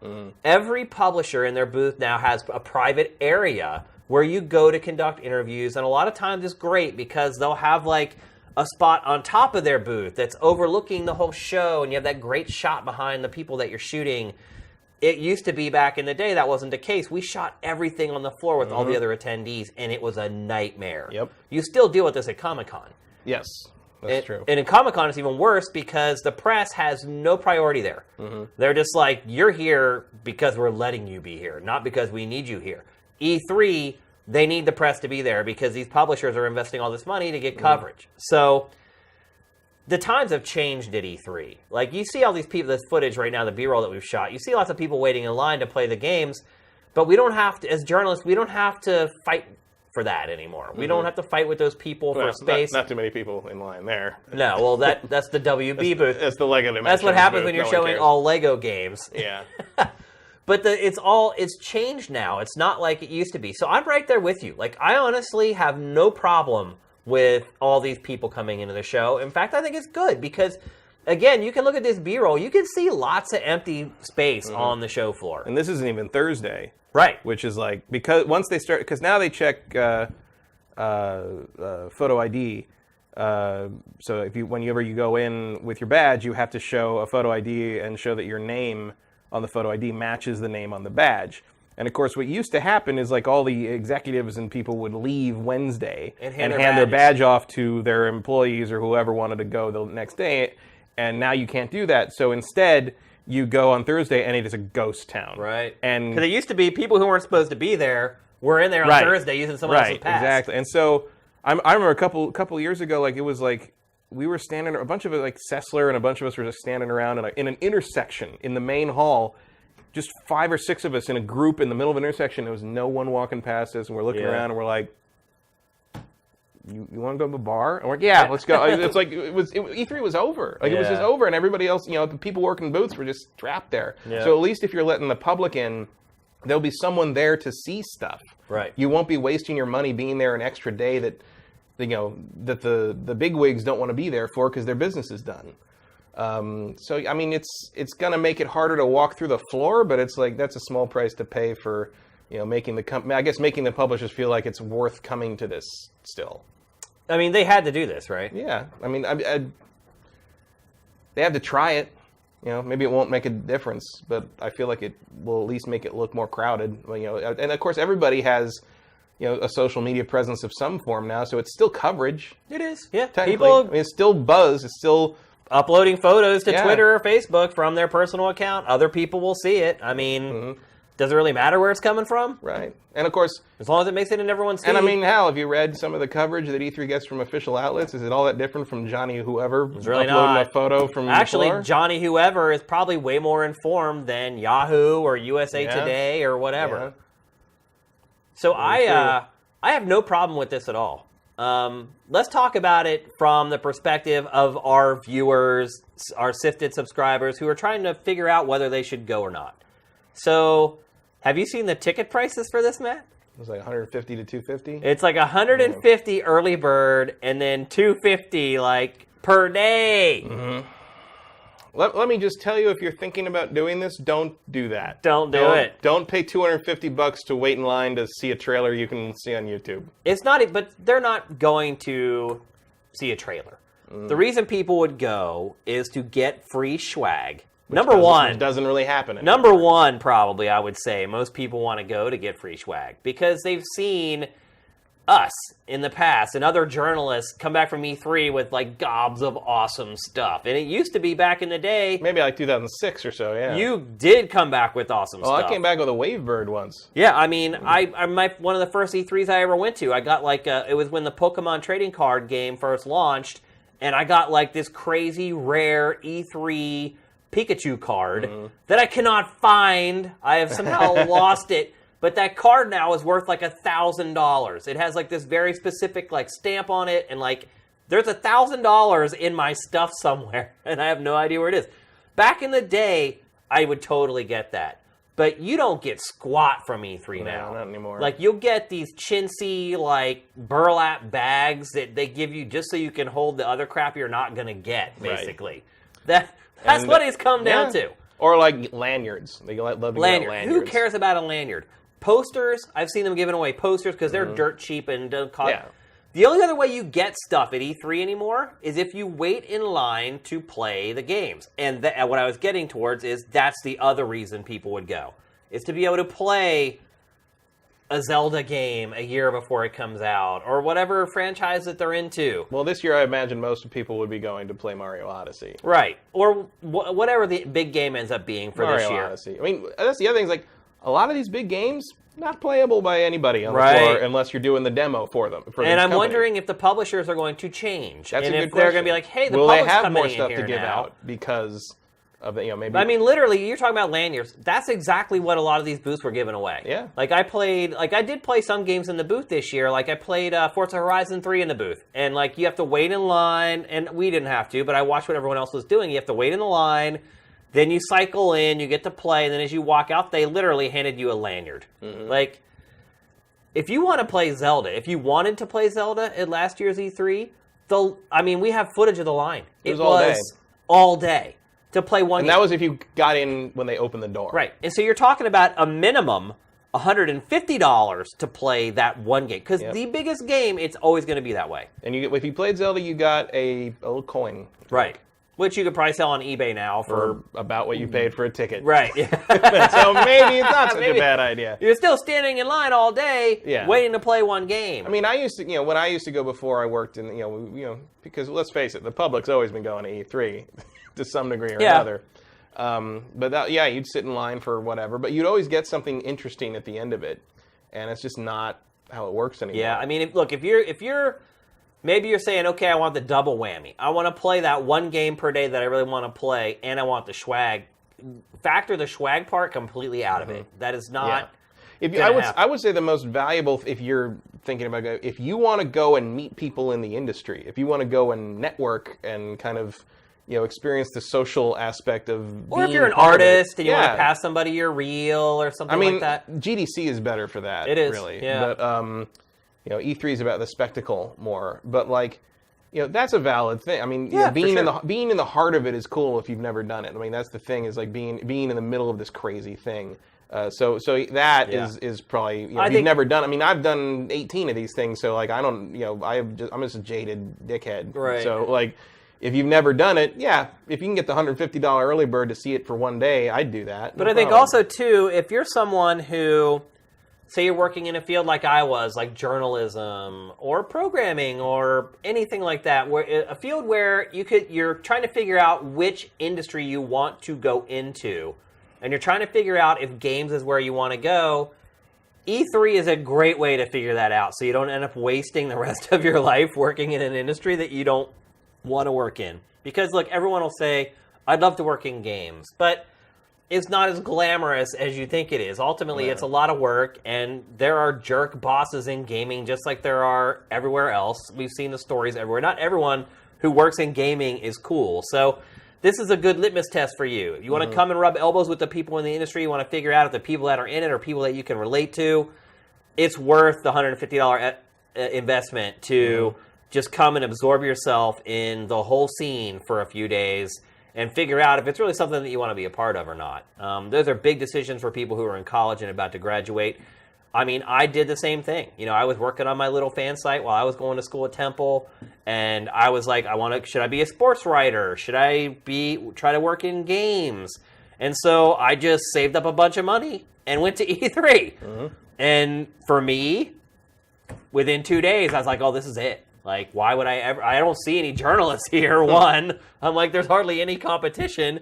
I knew that there were 50 other people just in my graduating class at Temple that wanted to be sports writers, and just getting an internship at the Philadelphia Inquirer, like, you had to, like, bribe somebody to get it. Like, I just started looking around. Also, like, but it's changed now. Yeah, but it's still, like, I think you could probably make some headway if you were a socially adept kind of, if you were willing to approach people in the right way. Yeah. Which I think most business schools teach you these days anyway. Yeah. But like it's like, and really, there's a very low level of barriers in terms of like being able to access most of these people, especially after the show is over if you find the right bar. Yeah. It's like, but like when I was starting, like I remember the first time I was at an event, or I think it was an event, or maybe it was an after party at E3, and Andy Eddy was there, who was the editor-in-chief of Video Games Computer Entertainment, which is my favorite game magazine back in the day. He just, when I write game reviews, I'm trying to write like Andy Eddy. Yeah. And like I was like, oh my God, it's Andy Eddy. And people are like, well, go say hi. Go say that you liked his work. I'm just like, are we allowed to talk to him? Yeah. And like, and the guy, I don't think I remember who it was I was saying that to, but he's like, oh, now we got to go talk to Andy and tell him you said that. And Andy's just our friend. Oh yeah, Andy's great. But it's like, to him, the idea that anybody would be too intimidated to talk to him is crazy, and that's pretty much true of most people in the industry. If you're and Steve Jobs used to tell a story about how. When he was a kid, he wanted to do, tech stuff and whatever, and he wanted to make before it was called tech stuff. He wanted to make a semiconductor, and he couldn't get parts for it at like a Radio Shack or something, so he called up. I can't remember what, I think it was like IBM or some major company, and he's like, he called up the guy who does it, and he's like, yeah, I'm like 14 years old, and I want to make this thing, I can't get these parts, and the guy's like, how did you get this number? And like, but he gave him the parts, and and he brought him on as an intern or like a summer job, like putting those pieces together on the assembly line, and like Steve Jobs used to say, he's like. It can't hurt to call. Like most people just don't even think to call. Just to try. You never know. The big question here, Matt, is, and the reason E3 is doing this is because it feels threatened by fan events like PAX. Mm-hmm. And therefore, the big question that we I don't think they're wrong to feel that way. Right. Either. The big question we really need to answer, I feel like, for our viewers and our subscribers is, should they go to PAX or E3? Because that's what they're going to ask themselves. Right. They're going to be like, well, I can go to LA and go to E3, or I can go to Seattle or any other location and go to PAX. As someone who has gone to both multiple times.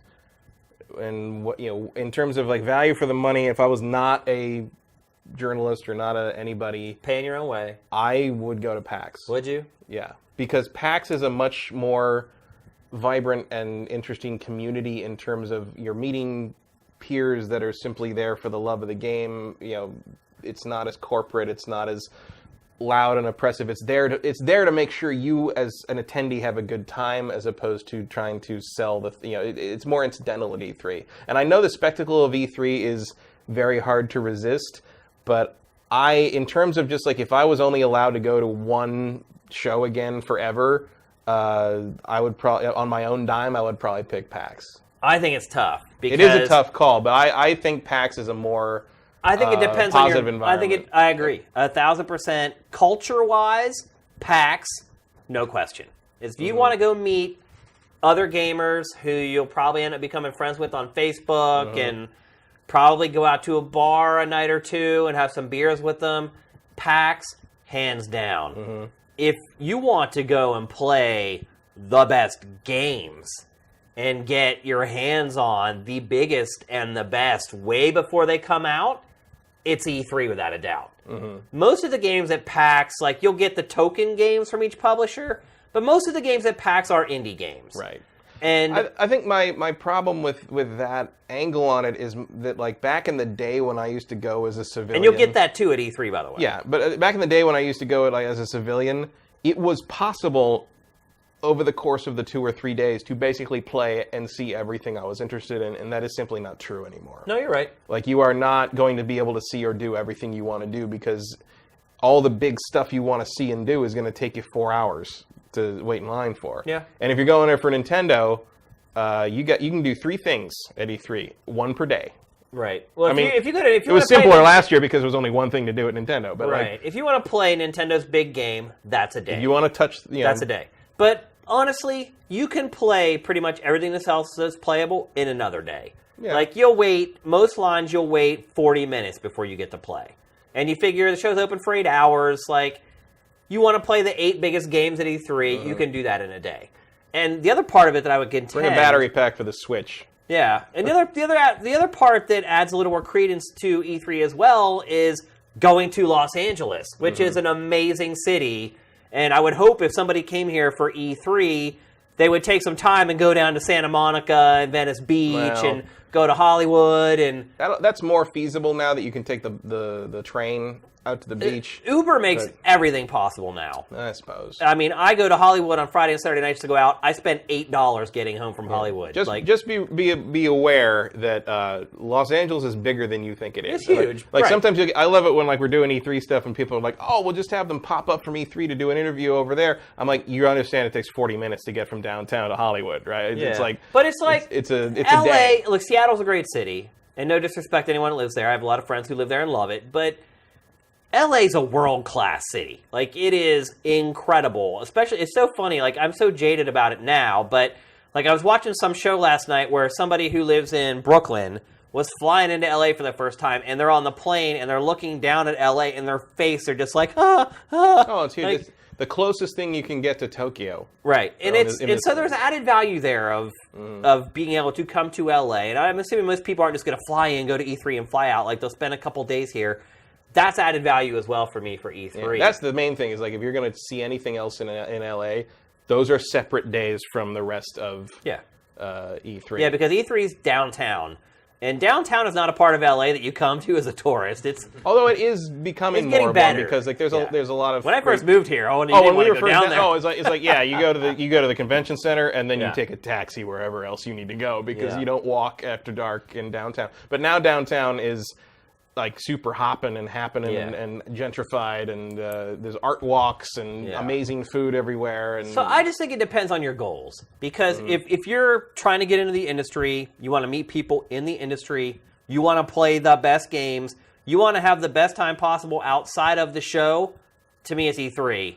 If you want to go and make friends and have a really cool hangout for a weekend, and see a cool city too. Seattle's a great city as well. And I think PAX. and yes, the giant stuff isn't there at PAX, but you're much more likely to get one-on-one time with developers and people who are really, people who are much more involved in the game than sort of, representatives that were hired just to work E3. Yeah.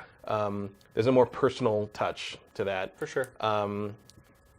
And that's, like E3's got a lot of bragging rights to it, especially if you have a group of friends that love games and you're the only one who can afford to go to E3 and all that. Yeah, they do sell official merch. That's true. But you better buy a Sifted shirt before you buy an E3 shirt. If you find Shane at the show, he will draw an E3 on the Sifted shirt for you. Actually, if you see me at E3, I'll probably be carrying some shirts in my bag. I'll probably give you one for free if you can prove to me that you're a member. So, which one would you rather go to? Would you rather go to PAX or E3? This year, I guess. Frankly, I'd rather go to E3 because it's a lift ride away and not a plane ride away. That's a good point too. I am just over the traveling thing for these major shows, but also PAX feels like a young man's game. You know what I mean? I have my social circle. I have my. We stand out a little bit now at places like PAX. Yeah. We walk in and they're like, "There's an old guy." Yeah. We're not like the 20 to 27-year-olds like most of the people at Who PAX. invited Ebenezer? Right. It's like, is that guy security? Yeah. I also he must own one of the companies. Yeah. I also prefer E3. I love PAX. I love the vibe at PAX, but the advantage for me, and again, this is not meant to be advice to people deciding between the two. I also would pick E3 because everyone I know in the industry is going to be there. It's like the other part of it too is that EA does its big fan event now. I'm assuming E3 is going to ditch its little fan event since it's letting the public into the show proper now. I guess, yeah. I didn't see anything saying whether they were or not, but I'm assuming that that's the case because why have this other weird offshoot thing when you can just let people in? Yeah, this was one less venue to have to pay right, for. And the EA thing's a good time, and it's more PAX-ish. So you kind of get a little taste of that as well while you're at E3. So yeah, if you can swing it to get to the EA thing as well, that's probably a pretty darn good trip. Yeah, all told. Either way, I think you're gonna have a blast. Yeah, you're gonna play games you never thought you could ever also play. Be where, you're gonna meet people you never thought you were gonna meet. Also, be people. I've seen a lot of people that come out to LA for that. Then it's like, and then we'll go to Disneyland. Disneyland is not just across the street. No, it's that's 33 miles south of Los Angeles. Which means, in some cases, an hour and a half or 2 hour drive. So. Yeah, or train ride. Right. That far. I mean, that is a whole day. It's not a hop and a skip. Can't just pop down and just ride Space Mountain and stay a jet. You can't do it that way. But I highly encourage you to do that. Yes. Just be prepared. And just ride Space Mountain. It's the only ride worth riding, in my opinion. So. Oh, no, there's a couple others. The revamped Star Tours is worth riding. I haven't done that yet. And if you are willing to pay to get into California Adventure, Cars Land is awesome. I don't even like that movie, really, but... certainly not Cars 2, but it's light up at night. It's like a tribute to Route 66. Beautiful. Yeah, and then you ride the rides, and it's just so stupid animatronic things, just as you float down a creek. You haven't been to Disneyland in a while, have you? I was there, I don't know, 2 or 3 years ago, I guess. Yeah. There's some good stuff there. Star Wars Land 2019. Go to Six Flags if you come to LA. It's way better. All right, let's move along. No. Yes, it's way better. No, it's not. Unless you're a Disney whore, it's way better. That doesn't even make any sense. It does make sense. It has the best rides in the world. I thought that was the one out in the Midwest. No. Oh my God, the Six Flags here is incredible. Better than the one out Indianapolis or whatever? I mean, I've never been there. I know this. I thought Six that Flags, was the king of Six Flags. It could Flags. be. I know there's more roller coasters than you could ever ride in a day at Six Flags here. So, just my recommendation. If you love Disney, go to Disneyland. If you love rides, go to Six Flags. Bring protection. Like a gun. Sometimes it's a scary It's place. A little rough at Six Flags. Yeah, it's a little rough around the edges. I like that about it, though. It's gritty. I know, it reminds him of home. Exactly. It really does. Shane doesn't want to go to an amusement park if there's no chance that someone will steal his stereo. Stab me or pull a gun on me. Steal his stereo as he's parking. Right. That's my favorite Philadelphia story of yours. The guy who stole your stereo while you were at the car. Yeah. Well, I was replacing the battery that someone had stolen. That's great. Anyway, let's move on. Next, we're going to talk about the next controversy from this week, which was actually a controversy that started about a year ago, actually, when two guys who were running a YouTube channel started promoting this gambling website that they did at the time did not disclose that they were running. It's kind of important. They acted like it was a sponsorship. Right, they acted like they found it. Like right. Well, no, except, they acted like it was a sponsorship because actually, if you roll the video that we have queued up, you can see right here at the beginning. These videos are still up on their YouTube channel, by the way. Nice. At the beginning, there's that like little promo. Hey, go check out this cool like FIFA gambling site that I found or that we're sponsored by. Blah blah blah. It was like because I remember watching that back then and like thinking like, oh, they're acting like they found it, but actually they found it. They founded it. Yeah. Which is not just a grammar error. This is actually the guy, one of the two guys that eventually pled guilty. So what happened this week is they realized they were not going to win their case, and their lawyers instructed them to plead guilty. And ultimately what happened was it was a plea bargain deal. The guys are not going to do any jail time. They're paying fines. Between the two of them, I think the grand total was 265,000 euro in fines. Wow. Matt, so these guys are found guilty of not just misleading people, but basically convincing kids to gamble.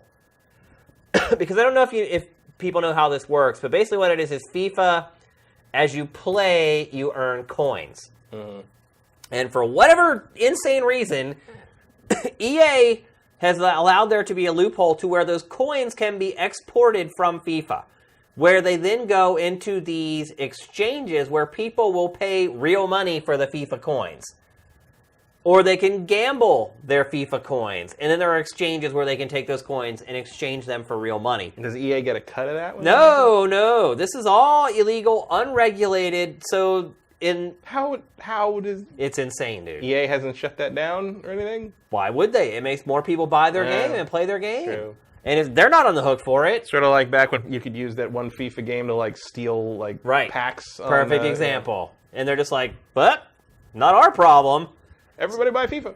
Right. So it created this gambling market. And the crazy thing was over the holidays when I was driving around the East Coast listening to the radio, I think it was NPR or public radio or something, they did a profile on a kid who had fallen for this and had started gambling on these stupid FIFA coins.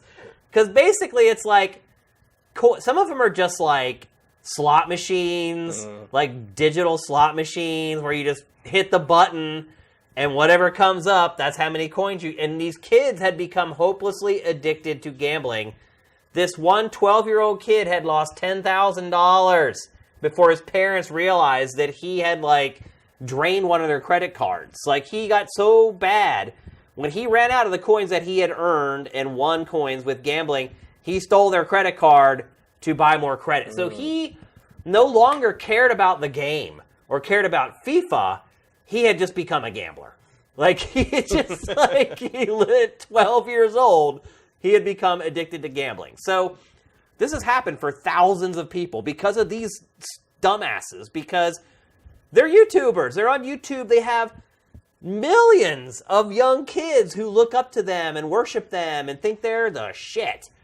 They're just like the Pied Piper. They dance on over to that gambling site and those kids follow along and they're turning little kids into freaking gamblers, degenerate gamblers.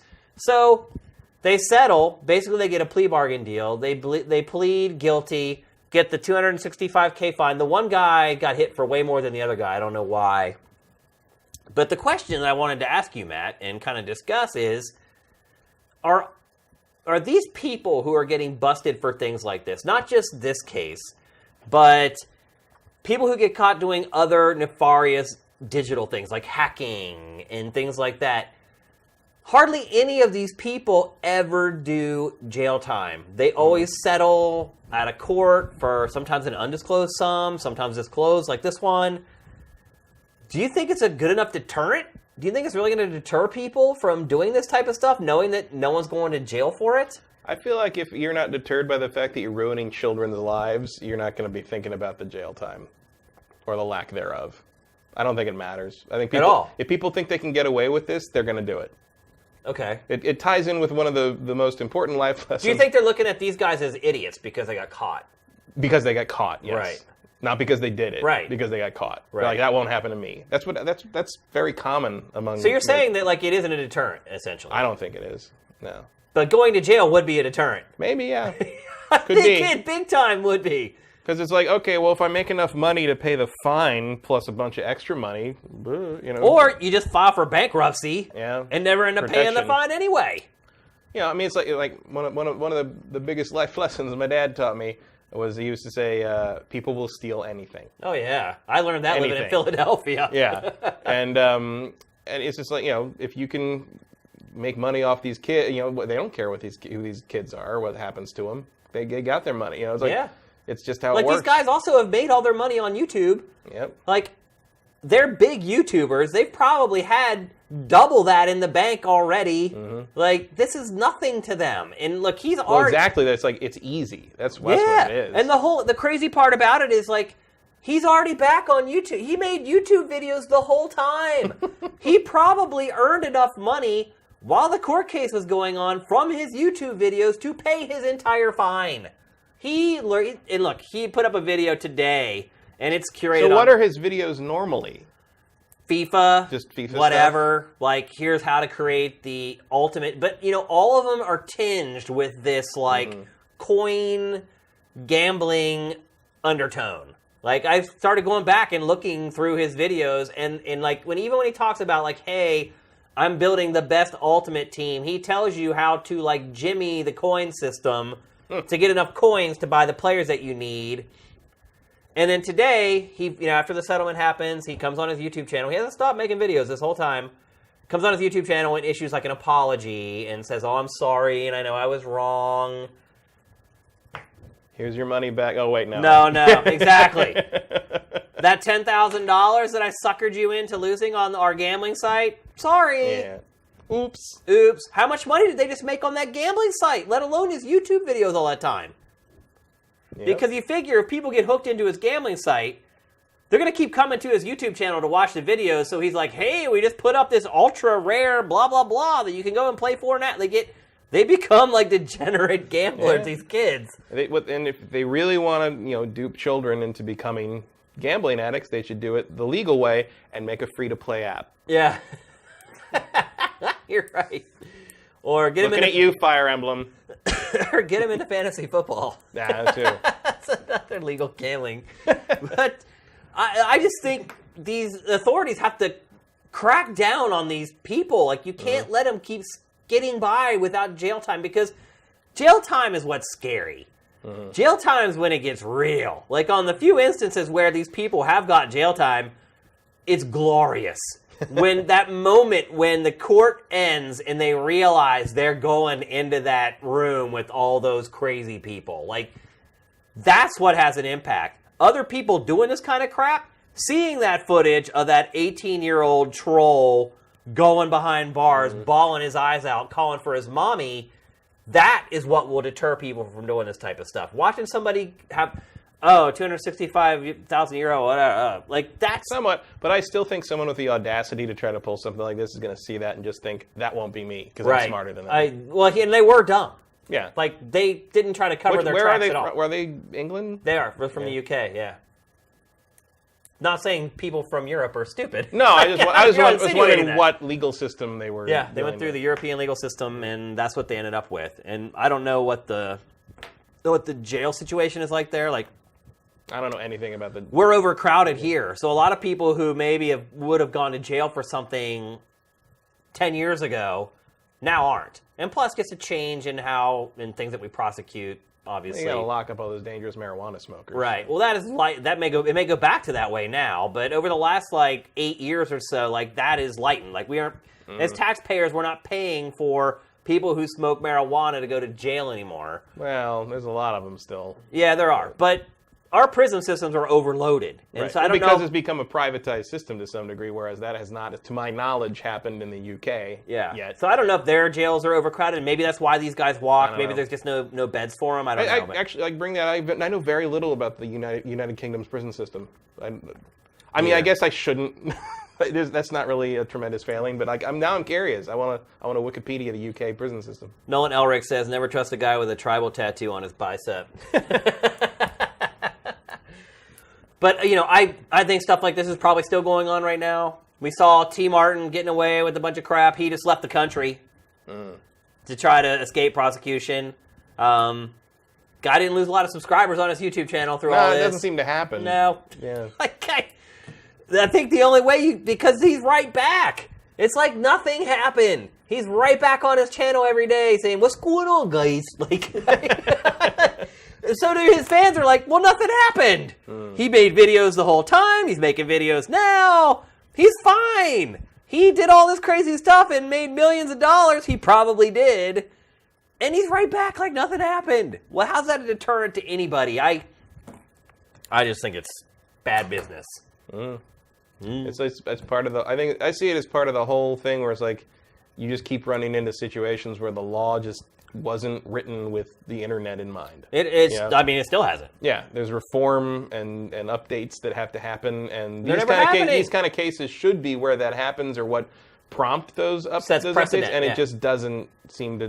Just seems to sort of here, pay the money, go away. Like there's no. Meanwhile, these people are laughing all the way to the bank. Because he made way more money than he had to pay. I mean, that might start to change as people our age and younger sort of get into more higher level political positions, and we understand how the tech stuff works a little better, as opposed to trying to brief some of these. Yeah, I don't know. Maybe I'm just prejudiced against anybody in that powdered wig thing, but I just don't feel like you understand how an online gambling site works. But I think that will eventually change, and there'll be some new technological thing that our generation doesn't know how to make laws about, like artificial intelligence or something. It's like I said, we can all look forward to oppressing the self-aware robots. Think about that though. As AI gets smarter, who's responsible for the stuff that AI does? Yeah. Who takes legal responsibility for that? Well, eventually they'll be smarter than us, and we won't have a say in it. Yeah, they'll just kill us all. All right, let's move along. Next, we're going to talk about Steam. The advantage of doing the show today. This story broke today. Valve announced today that within a couple months, it is completely changing its Steam Greenlight program. For those of you who aren't familiar, Greenlight is a program where indie developers can submit their game. The way it's set up now is Steam users are allowed to vote on the games that actually make it in. It's kind of a form of curation. You're allowing the user to decide what makes it into the program and becomes available. There's some kind of a fee associated with it now. I'm not sure what that is. I tried to dig up the information. I could not figure it out, like exactly how much the developers are paying now. Valve has decided to change that program to where you have to pay no matter what. And the charge, in some cases, could be up to $5,000 to submit your game. Matt, why do you think Valve has done this? And two, do you think it's a good idea? Well, it sounds like they're trying to sort of cut down on the number of games submitted that are like just, reuses of assets, stolen assets, just joke games, like that kind of thing. Sort of like the stuff that Jim Sterling routinely reviews. I wonder how Jim Sterling feels about this, because that's going to cut into his business pretty hard. I am guessing Monday. I guarantee the Jimquisition will be exactly about this. Book it. Yep. I guarantee it. He'll call it Steam Dick Wrecked. Steam to content. Because it's called Steam Direct is the replacement for it. So he'll call it like Steam Dick Wrecked. Yeah. That sounds about right. That's about that's what I'm expecting to see in a little thumbnail. Don't let me down, Jim. I love Jim. I love great. Jim Sterling. Yeah, I like him too. So like the idea, I think, is that if you're charging like four figures to put this game on here, you're probably not going to run into these people that put this terrible Unity asset reuse game that doesn't even work, and it's 99 cents, and if they get 100 idiots to buy it, or 100 game YouTubers who want to do a hilarious Let's Play, they've made their money back. They're done. Yeah.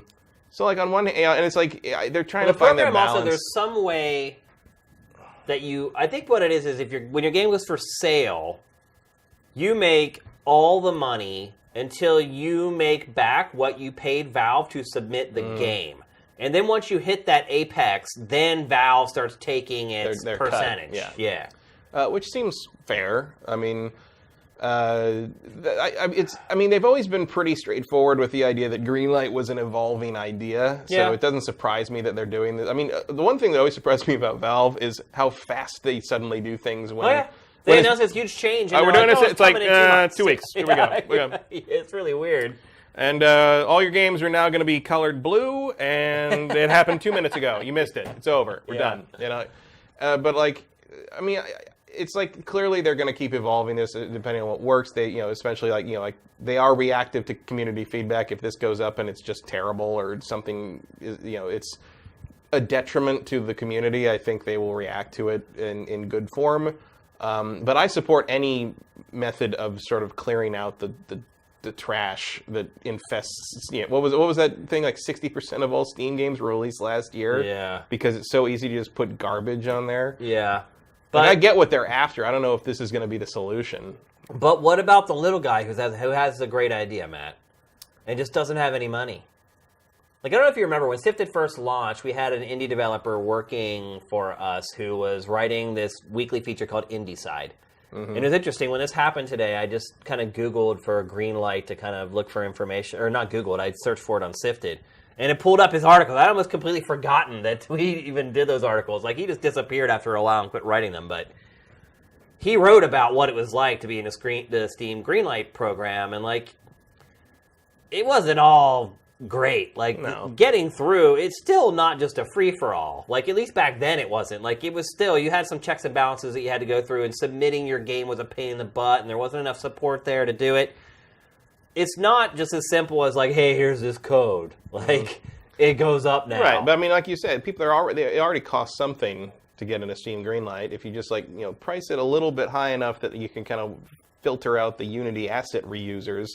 And, you know, I mean, if you're making a video game, you know, in earnest, that's something that's going to be something people want to play. I feel like you can probably cough up $200, you know, especially if they're going to. I don't think it's going to be as cheap as $200 though. Well, I think there might be some kind of sliding scale. There is. It's not the same for everyone. They haven't announced exactly how that scale works. They basically said, like, I think they said something like we've polled developers and we've gotten answers all the way from $100 to $5,000. Right.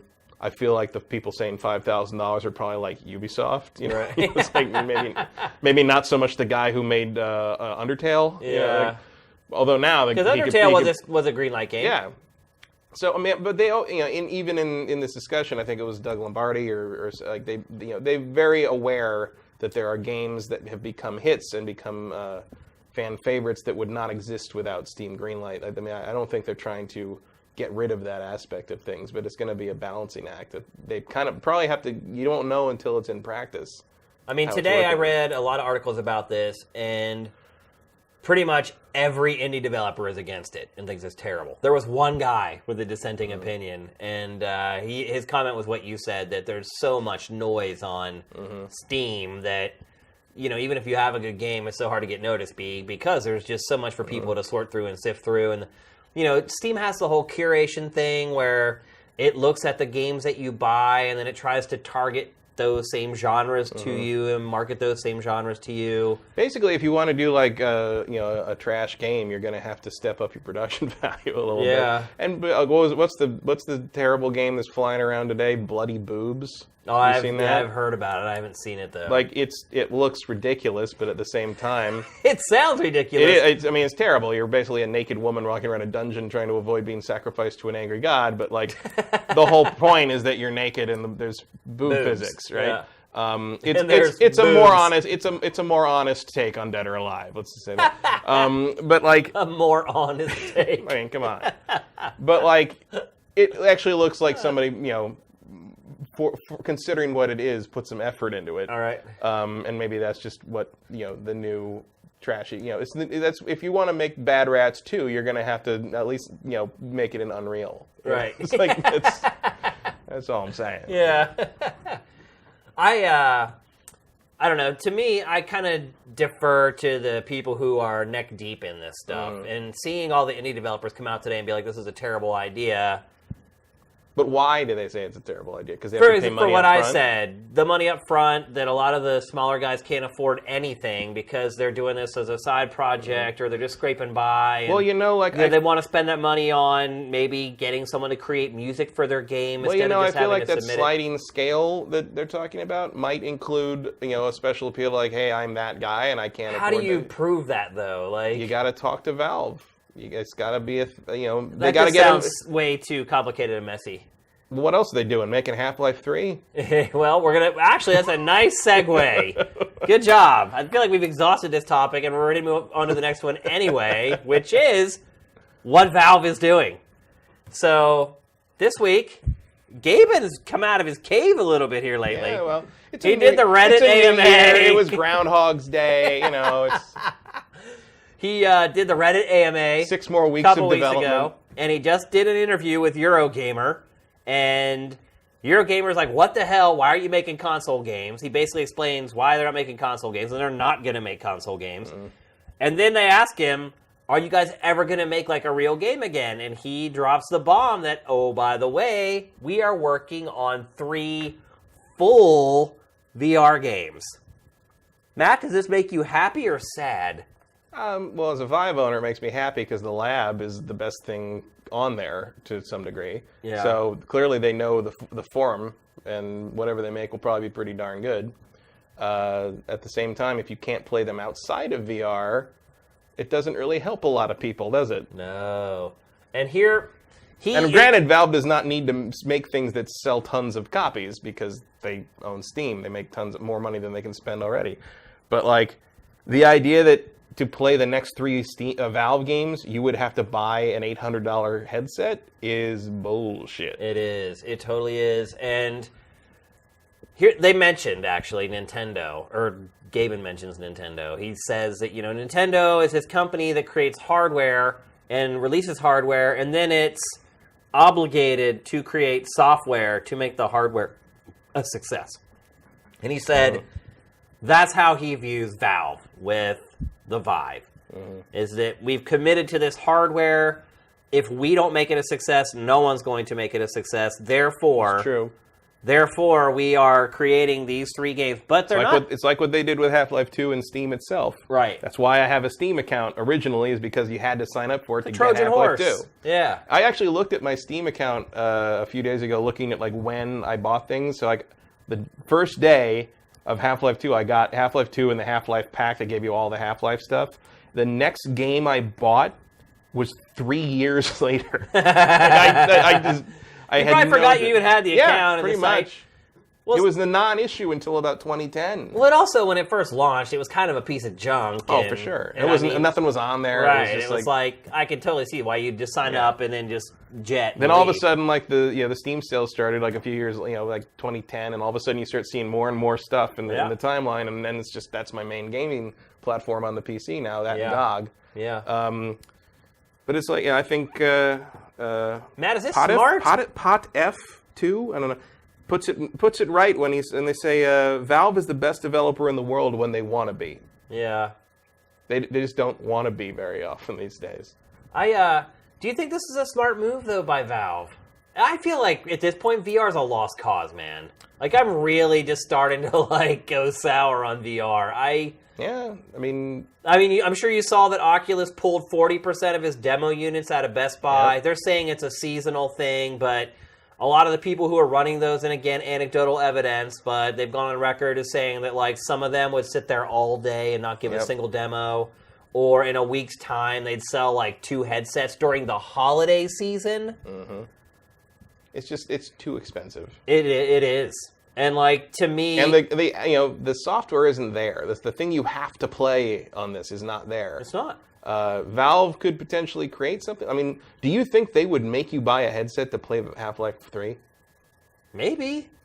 What happens if they do that? But my point is, that's what it's gonna take. Right. It's gonna take Half-Life 3 only running in VR, period, for these to take off. And I still question, even then, if it will.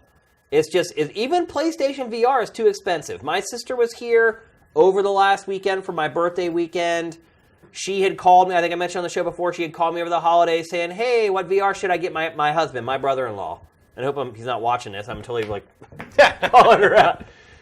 And I started talking to her about it. I'm like, well, the Vive is $800 and it's the best, but it's more expensive. Oculus is in the middle and it's priced in the middle. PlayStation VR, if you have the PlayStation 4, it's only $400. And she was like, only $400? And she goes, what about these, like, Samsung things? Like, all right. That's what people are looking at when they're talking about buying VR. Like, and Samsung's doing a really good job with the advertising. They are. And they're amazing. Those commercials are amazing. Commercials are great. And so, and she's the person that they're trying to get. Right. My brother-in-law likes games. He has consoles. She was ready to buy him a nice gift for Christmas, and she was just like, heck no, that is not happening. That consumer is where critical mass hits. Exactly. That's the exact person that you're trying to sell it to. She was ready. She had the money, and then she was just like, what? Are you kidding me? That's like the whole Christmas You're like, for my 300 husband. is the new 100. You Yeah, know? exactly. That's Nintendo. Yeah. I was told, like, Ken Kutaragi, well, go get another job. Yeah. $599 US.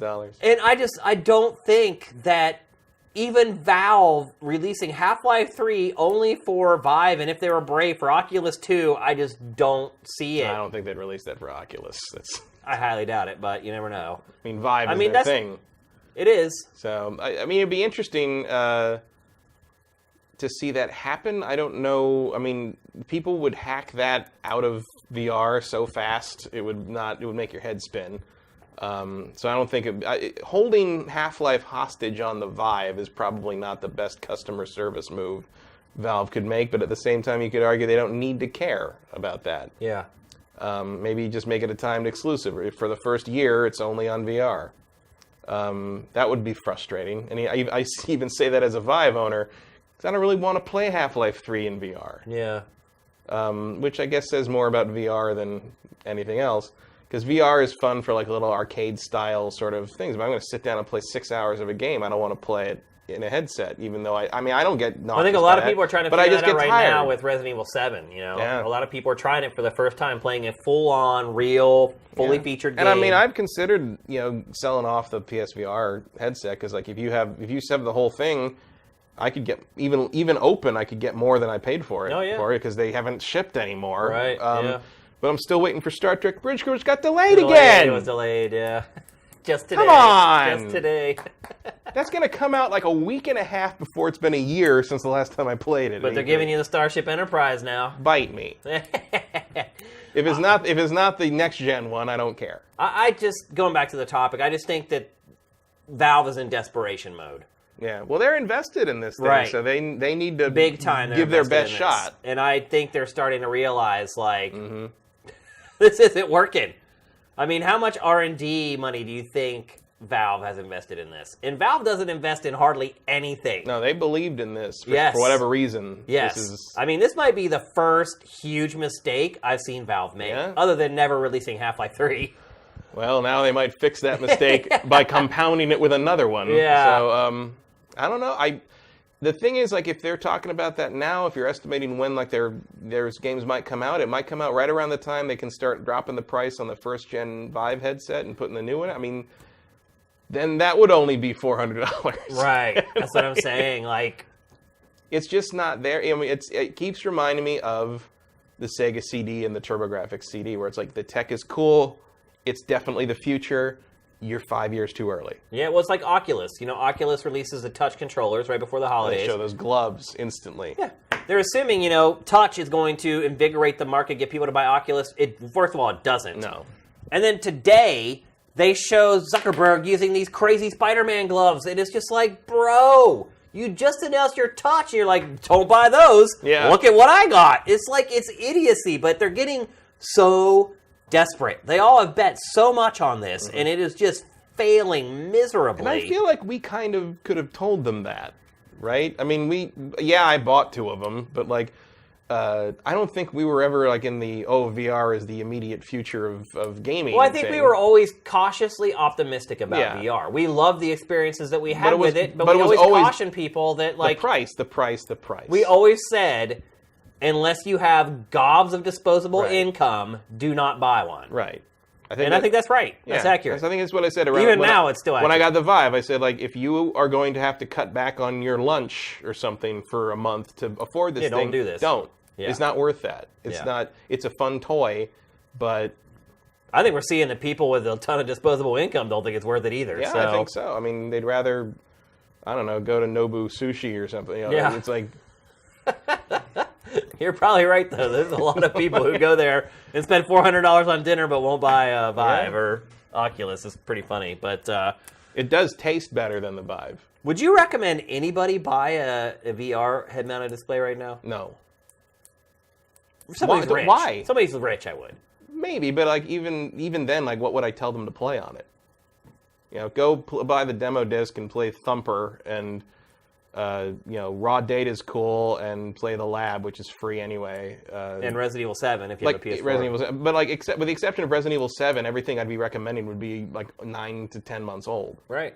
Like nothing has happened since then. You're absolutely right. That makes it, you know, a better idea. Oculus signed the big deal with Insomniac. That hasn't amounted to anything. No. It's not looking good, my friend. It's really not.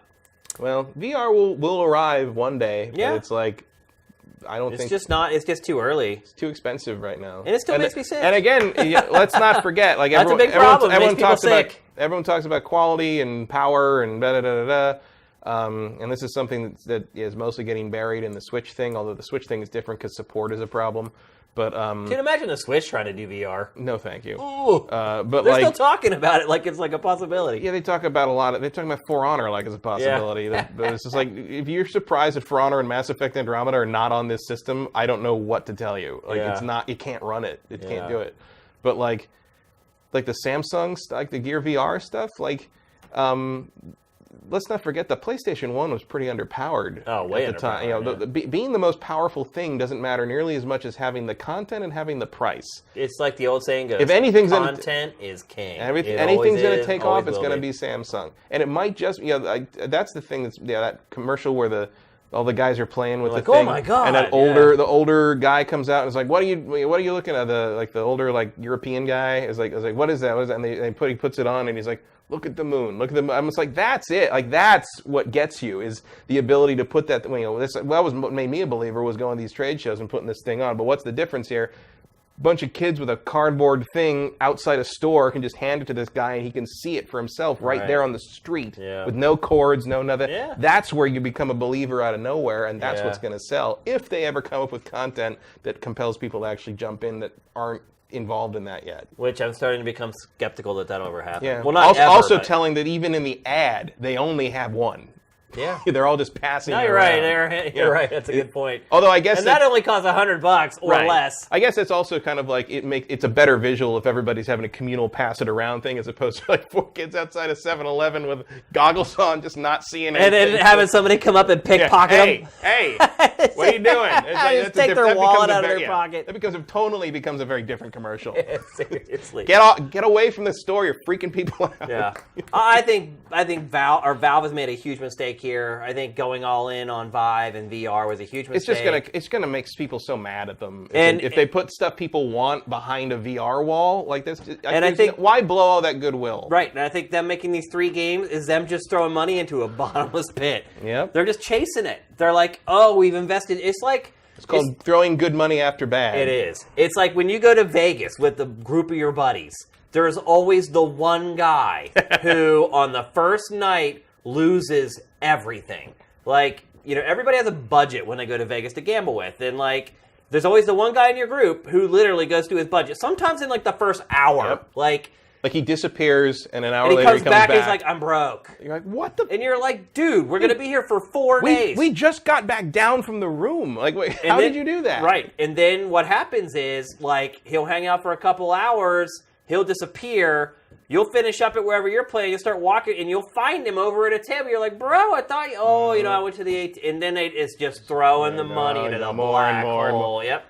And this time, I'll make it all back. Exactly. And that's exactly what Valve is doing right now. It is chasing that dragon's tail. It's never going to catch. And just make some damn games. Hell, just make a game. Make a game where I chase a dragon. Yeah, I'm cool with that. VR. Literally. How about you just take what you're doing and just turn it into a game? I'm cool with that.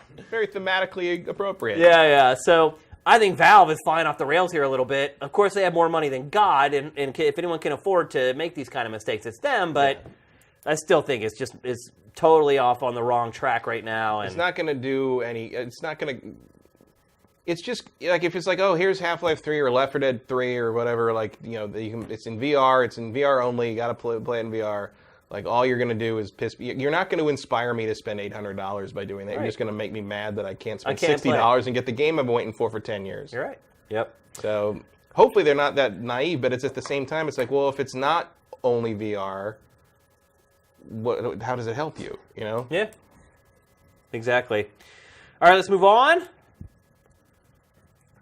We've talked about video game movies on the show before. I don't know if we've ever really talked about video game television shows, though, Matt. And this week, a huge announcement was made, at least in my estimation, it's a huge announcement, that Netflix is working on an original series based upon Castlevania. Which has been in the works for a long time. Has it? Oh, this is the thing. Warren Ellis was writing a movie based on Castlevania 3 that is what this came from. Because this show is based on Castlevania 3. Yeah. Dracula's so this is Curse. written by Warren Ellis. The showrunners are one of the guys from Adventure Time and the guy who did that gritty Power Rangers live-action short. Which was great. On YouTube, which was cool. Yeah. So I think it's going to be animated. I'm not sure. Like, the pedigree on this is solid. Yeah, the writer is, like, I can't believe the writer they have working on this. Warren Ellis is fantastic. Yeah. And the concept art for the project when he was originally starting it is like, I mean, it looks like the old Japanese covers, if they get him anywhere close to this. And they're talking about, like, one guy was talking about, like, the inspiration for the art and the animation is going to be kind of, he said, like, it was like an Akira Ghost in the Shell sort of Young Justice thing. And I'm like, not seeing how Young Justice merges with those two other properties, but hey, they're all quality work. So hopefully it's good. I was trying to get my girlfriend excited about it, but she is very skeptical about anything that touches her favorite series. So I think this thing is going to have to basically be the godfather of animated work to win her over. I'm surprised that people are assuming it's animated because all of the references the people who are working on this show have made have been in reference to live-action shows. Well, no, the one guy, there was an interview from 2015, but he was talking about animation. Oh, really? At the time. Everything I've read this week, they were like, "Oh, it's going to be unflinching, like The Walking Dead and Game of Thrones." Yeah, but like that's what they're talking about cartoons. But that's what they were saying about the animated version, because it was going to be an animated movie, and I guess it has morphed into this. So I don't have any proof that it's animated, but I am assuming it's animated because of why else do you have the Adventure Time guy on this? Which do you prefer? Would you prefer it be live action or a cartoon? I think I prefer it be cartoon. Really? If the art style is solid, yeah, because otherwise, like, I just don't see how you do. I mean, look, Van Helsing was pretty much a Castlevania movie too, and that movie blew. I have a hard time seeing you get the stylization of Castlevania down in live action without it looking stupid. You know, like it's. I mean, you look at a show like Game of Thrones. I mean, yeah, but Game of Thrones doesn't have vampires and werewolves and mummies and shit running around like, as much. You know, yeah, it does. Well, not really. They save that stuff for like a couple shots per episode, unless you're talking about, you know, the one episode they spent $20 million on.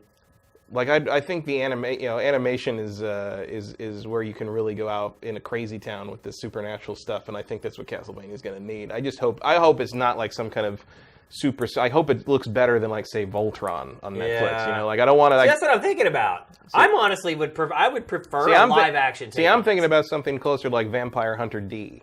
You know, not necessarily super anime, but like some detail in there. Make it look good. And these guys have the, you know, if I feel like. The guy from Adventure Time plus the guy who made that Power Rangers short, like, they could combine their forces into something that would be a nice happy medium there. Yeah. And Ellis is a great writer. He doesn't always work. I mean, there was that pilot for Global Frequency, which is one of his best books, but one of the worst things I've ever seen on TV. It wasn't aired on TV, but the pilot leaked and it was not good, even though the source material was rock solid. Yeah. So this is not a slam dunk. But, I mean, it's not like I won't watch it if it's live action. But I feel my instinct tells me it's going to be animated because this was going to be an animated project from the beginning. I honestly would rather have a live action version of this. That depends how much money they're spending on it. Like, if they're spending Walking Dead style money on this, but do you think they're going to spend, you know, or even Stranger Things money? But, like, I don't know if they're going to go that hard in for a video game adaptation. That's like $1 million an episode is a lot. But see, here's the thing. Like, they can structure the show so it is like a Game of Thrones, where you have certain episodes where you spend a bunch of budget on CG and effects. And it can be plot-driven and interestingly written and have great characters that you care about. I mean, it is just a vampire. What kind of effects do you really need? It's not like it's like you have Castlevania's more than a vampire. That's like the whole Western canon of supernatural crap has to show up. I guess, but I mean, it's really about vampires. And they've obviously done tons of vampire shows before. HBO had a vampire show that ran for like 7 years or whatever. But see, now you're just in this like, oh, it's another vampire show. Like, no, not at all. I mean, the fact that it's in the Castlevania universe means that it's going to be traditional. Like, it's not going to be set in like modern day where people are driving cars around. Or anything. But like part of the Castlevania mythos is that when Dracula gets resurrected, shit goes crazy, and like suddenly these these werewolves start attacking the village, and there's mummies everywhere, and the bats are mean, and like it's like I mean, there have been great vampire TV shows from like the 70s and the 60s that were amazing. Like I remember when I was a kid, there was this show called Cliffhangers. And it was like 4 different shows, and every week they'd show like the next 20 minutes from each one. And the vampire part of that was absolutely incredible. Like, you can make a great vampire show without spending a ton of money on effects. I just think it's totally possible with great writing, great acting, good sets. I just think it's totally possible. Oh, it's totally possible, but that's not what I think of when I think of Castlevania. I think of spectacle. You know, really? If you're going to adapt that, yeah, it's a giant castle with like every crazy supernatural thing you can imagine packed into it. Well, they did say in an interview today that they're not trying to replicate the game. They're like, there's not going to be like these sections where they're trying to solve puzzles. Or, I don't expect or they're jumping over like gas with like swinging platforms. I don't expect one of the episodes to be Trevor has to get through a clock. Yeah. But it's like.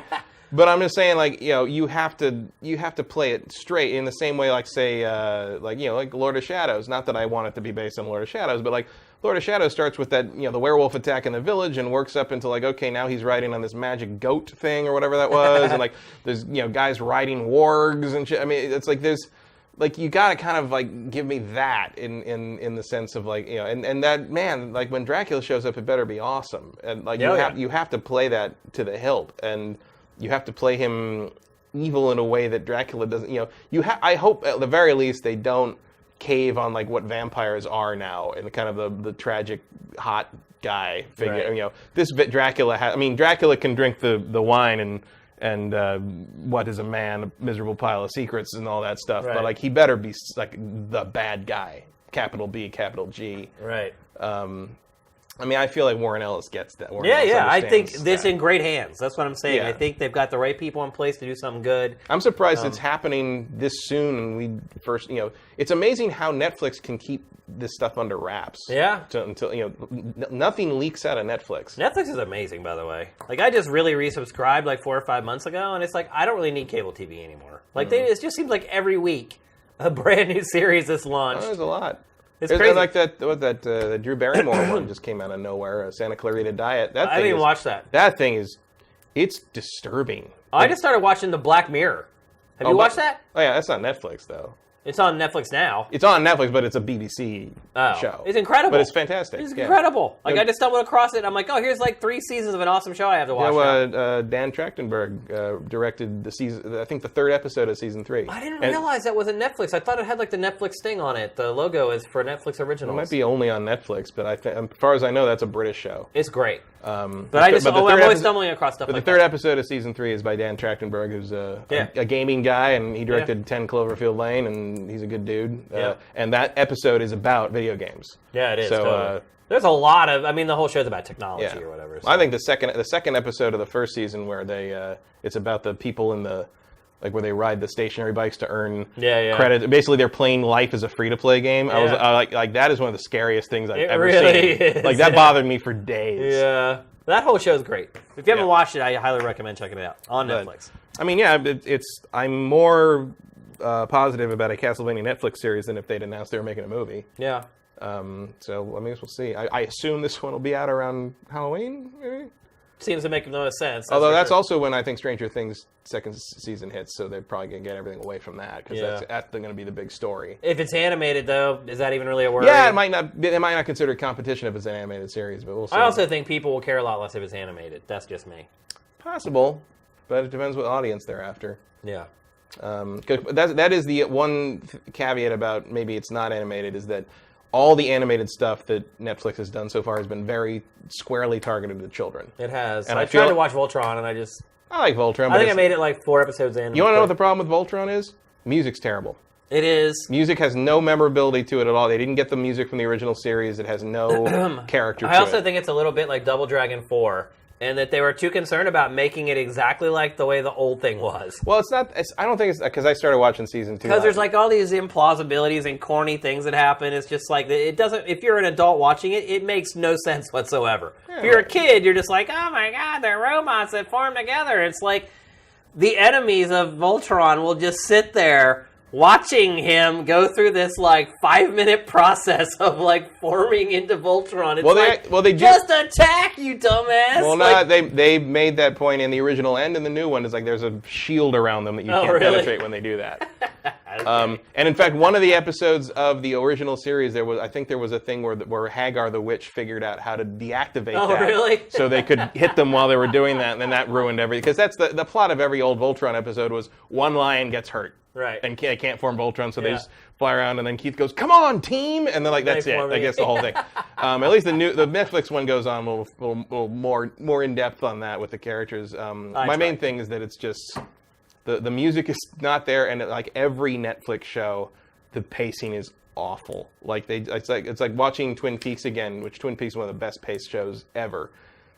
If Twin Peaks was a modern Netflix series, the entire story of the first pilot movie episode, like the hour-long, that would be the whole first season. Just dragged out across 13 episodes. So, I mean, if you think about Netflix and their model, it makes sense. Yeah, but I mean, it's they're trying to get as many episodes as they can. But like, come up with enough story to fill those up. I mean, even Stranger Things got 8 instead of 13, but like they still ran out of steam in the middle and then got it back for the finale. It's like that's my main worry for Castlevania is like if this just ends up being people standing around talking about how Dracula sucks and we have to like kill him at some point, and then they get together with a different group of characters and say Dracula really sucks, we really got to kill him, and then Dracula gets together with other characters and be like, I really suck and I'm going to kill all of them. If that's like episodes 6 through 8, like every other frickin' Netflix series, I'm just be like, guys, just move forward. Let's make it happen. So, all right, we'll come back to that when there's more information. I'm sure. So, Matt, you may not have realized it, but we are about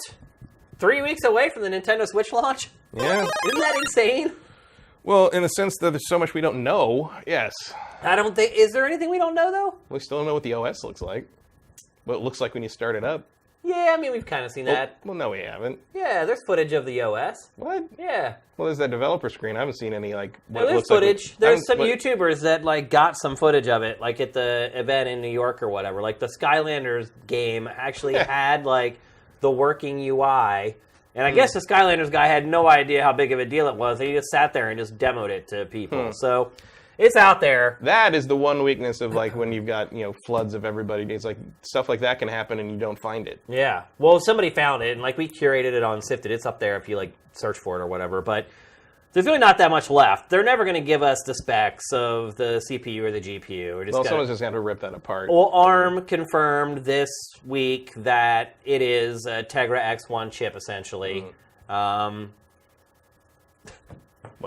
Welp. Yes, exactly. I wish I had a big graphic to put on the screen that just said Welp. I'd like to know more about the Virtual Console and how that works and whether it will be functional at launch, how it works with and without the online subscription, what happens, do you pick the game every month when you're subscribed, or does it get assigned to you? What if I already own that game on Virtual Console? Like, what does it mean? Does stuff transfer from my account from Wii U? Like, there's a lot of questions I have about like kind of nitty gritty things. But I feel like at this point we could have had a Nintendo Direct, or maybe we'll get one in the next couple weeks about it. Or something. I don't think so. No? I don't think we're getting anything else to launch. I think Nintendo right now laser focus on March 3rd. I don't think we're going to get anything along those lines. Not even like the week before, do you see like a Nintendo Direct about like, here it comes, get excited, it's going to be all cool. I highly doubt it. I think they're just going to shift all their money into marketing and just blitz it out. Obviously, they have that is marketing. It is to us. I mean, we already know about it. Like they need to reach. No, they don't. The casuals. No, they don't. Well, why would they advertise at the Super Bowl then?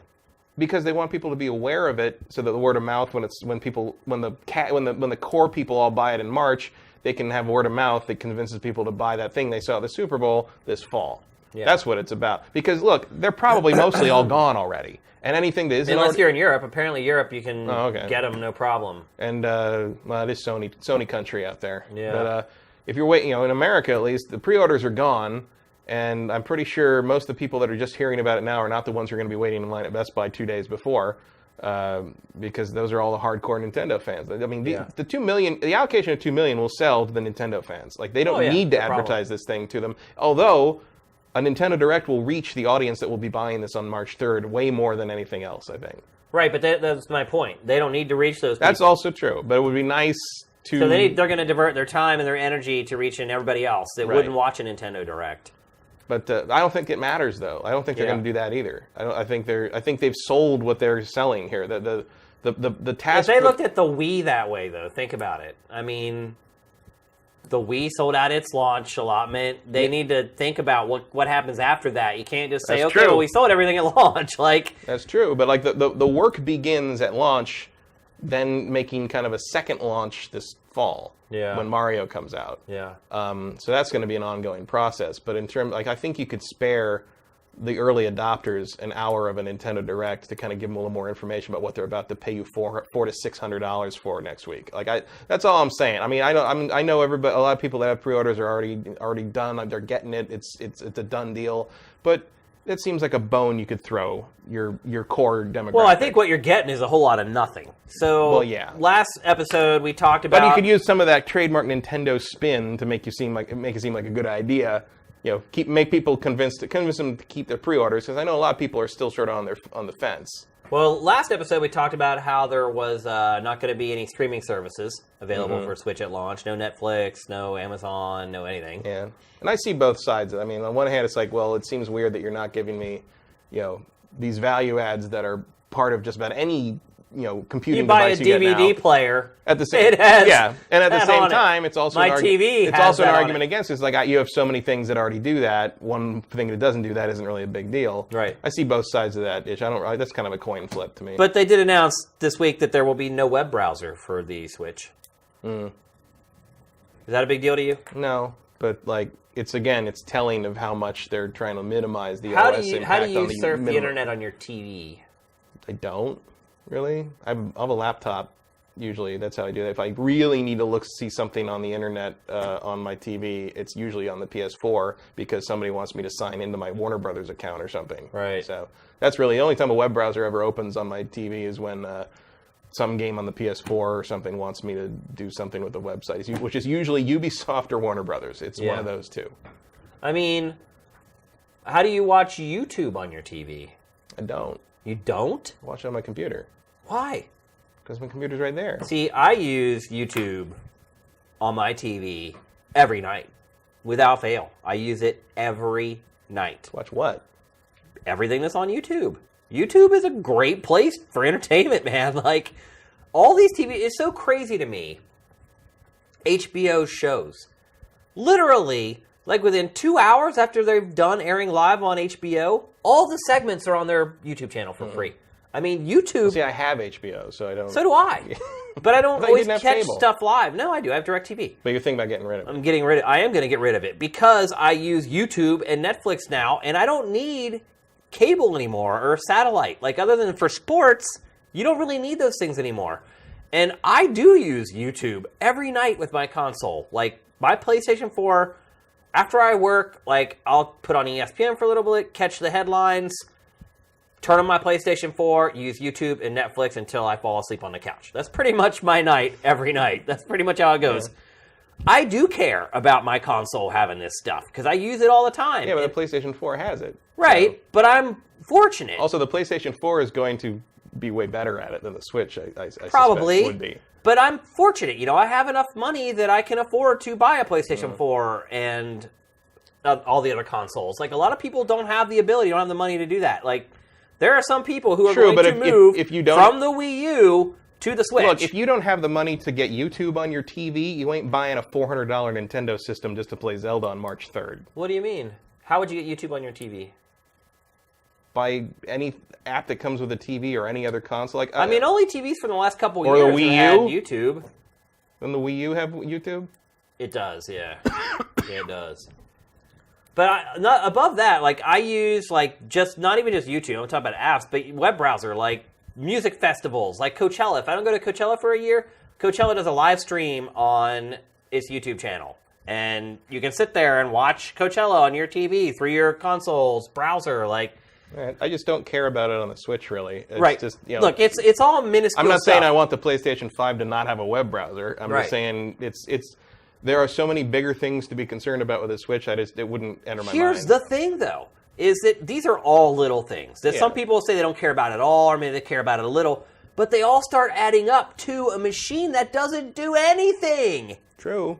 But you know what really makes it? It doesn't do anything. You know what's really going to make it a machine that doesn't do anything? It has no Finishing Miiverse. Zelda. Yeah. Then it doesn't do anything. But that's what I'm saying. This machine does nothing. Yeah.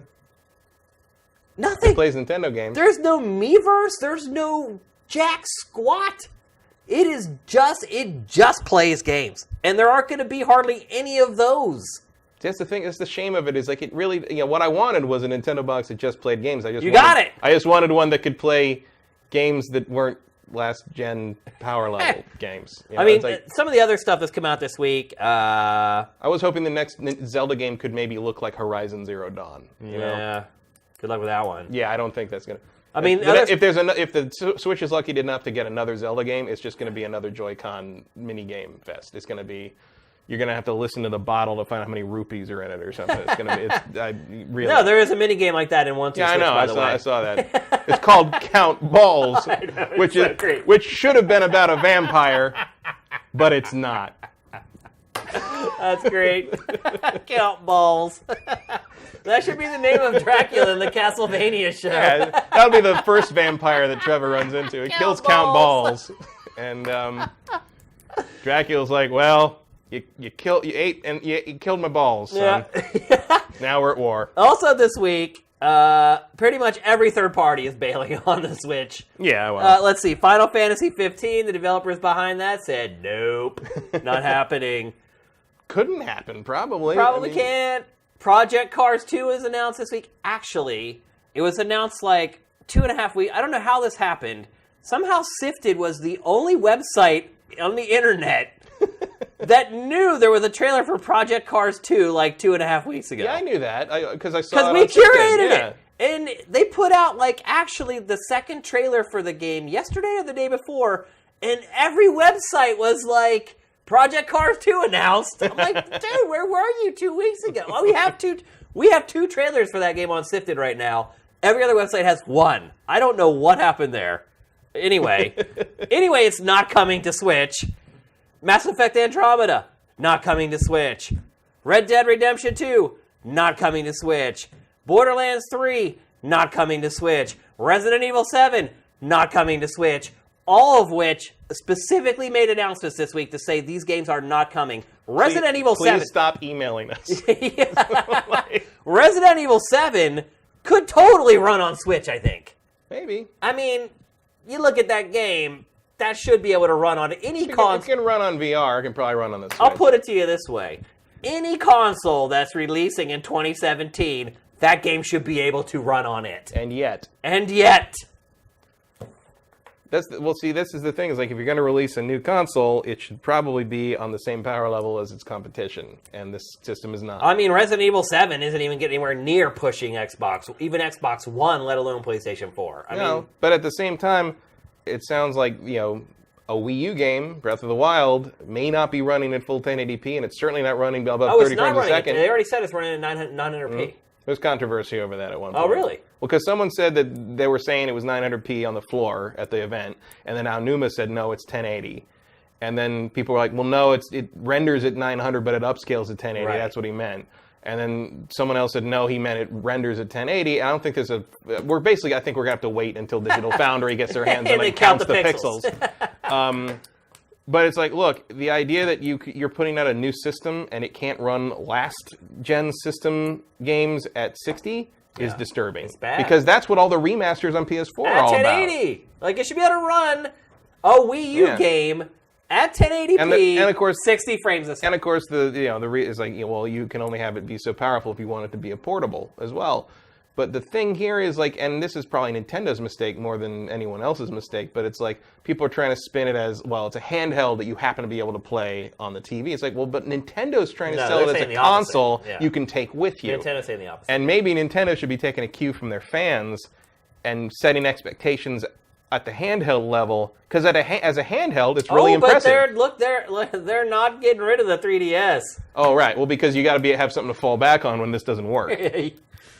Because you can't throw that install base away, even though the 3DS still hasn't sold as many as the PSP, and the PSP was a failure apparently, right? Allegedly. There was one piece of good news this week for Switch, and it's that FIFA 18 is going to be the FIFA for Switch, and it is being custom built from the ground up for Switch. So, unprecedented partnership. Yeah.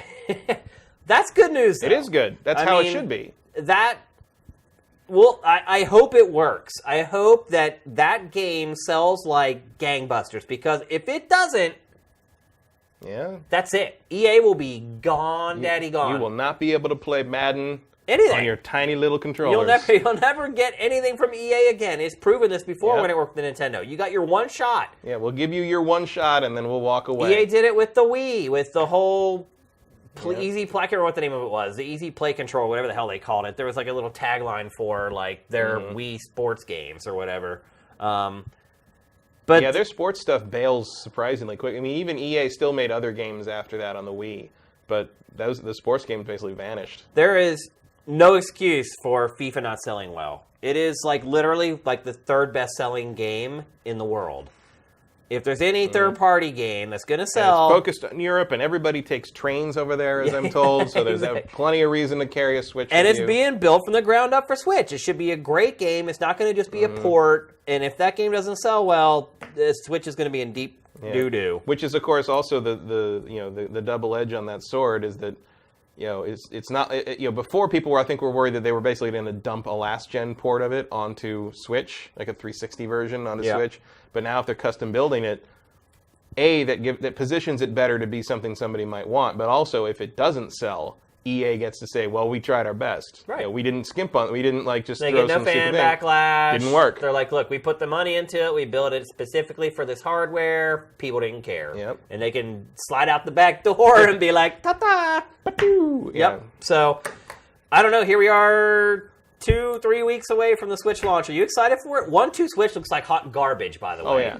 That is one of the worst games I've seen. I mean, I'm excited to play Zelda because it's Zelda. I'm not too excited to have to buy a new system for it. I mean, I don't because I could play it on Wii U. Yeah. But I want to play the new one because, we're going to have to talk about it, and that's how it works. And I would, all things considered, I would rather play the better performing, better looking version of it because I'm that kind of graphics whore. Yeah. And we all are. I mean, it does look good. I mean, you see the Wii U and Switch comparisons. Switch version looks way better. I honestly though, it's a resolution change. It's not like a new game. I would not recommend anybody buy the Switch though if they have a Wii U. Just buy Zelda for the Wii U, man. Because you're not going to have anything to play on this thing. Nothing.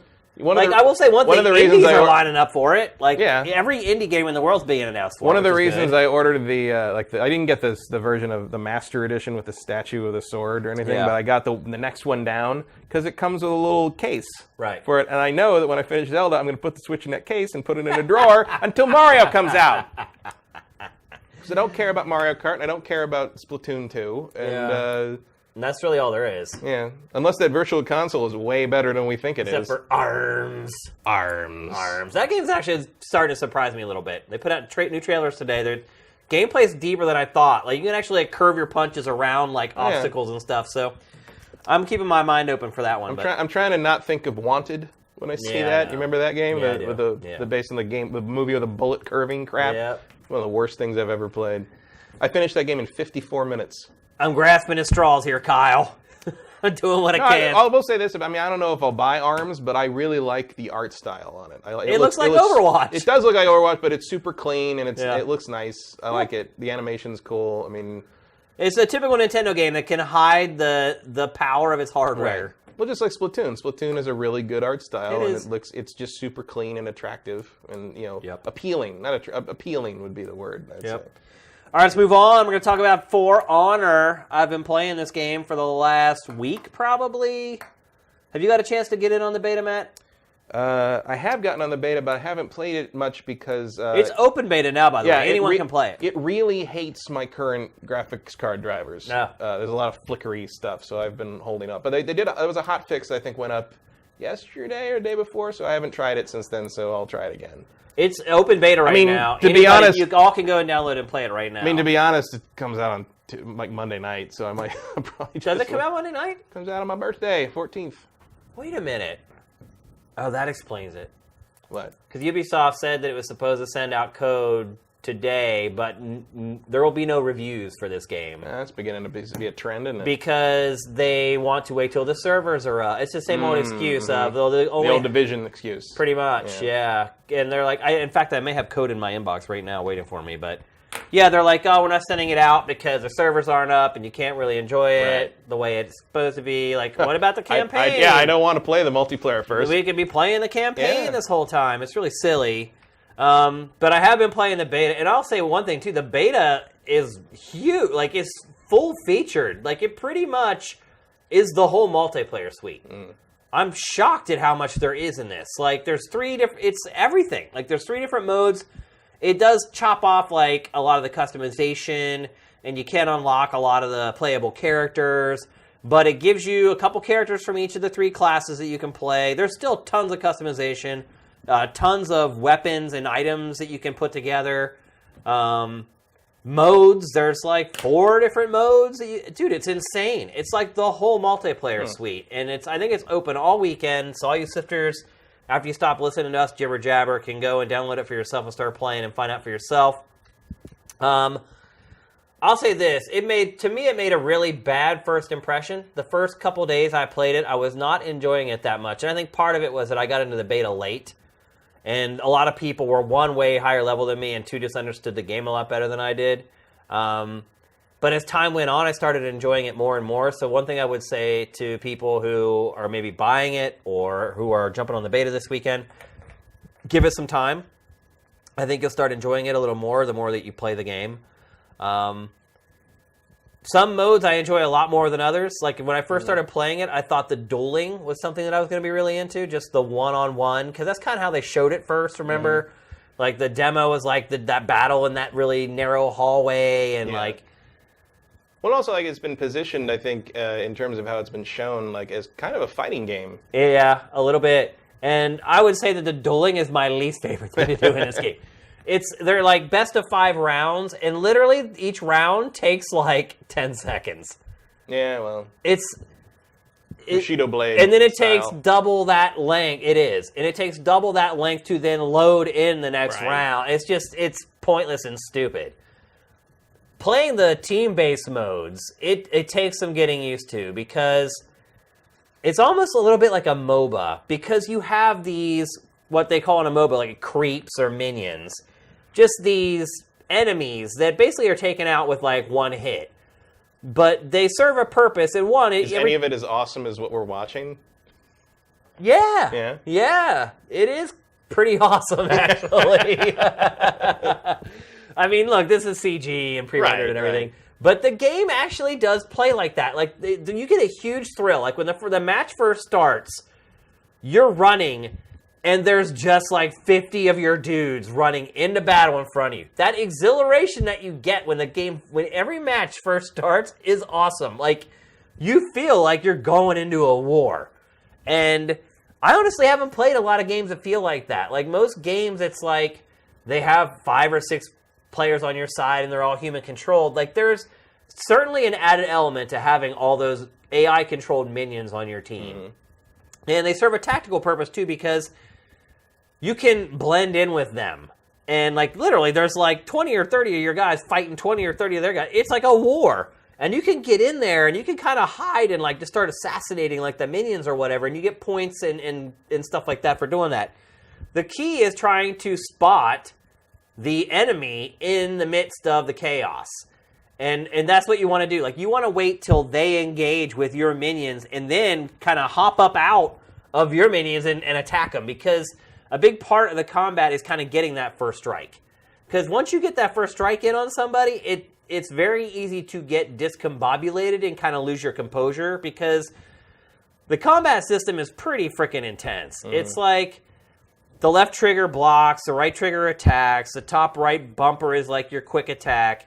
But anytime you're attacking or defending, you have to use the right analog stick to choose the direction that you're blocking. And it's hard to read the tells, I think. Like, it's really hard for me to tell whether they're going to come down straight down with an attack or whether they're attacking from the right.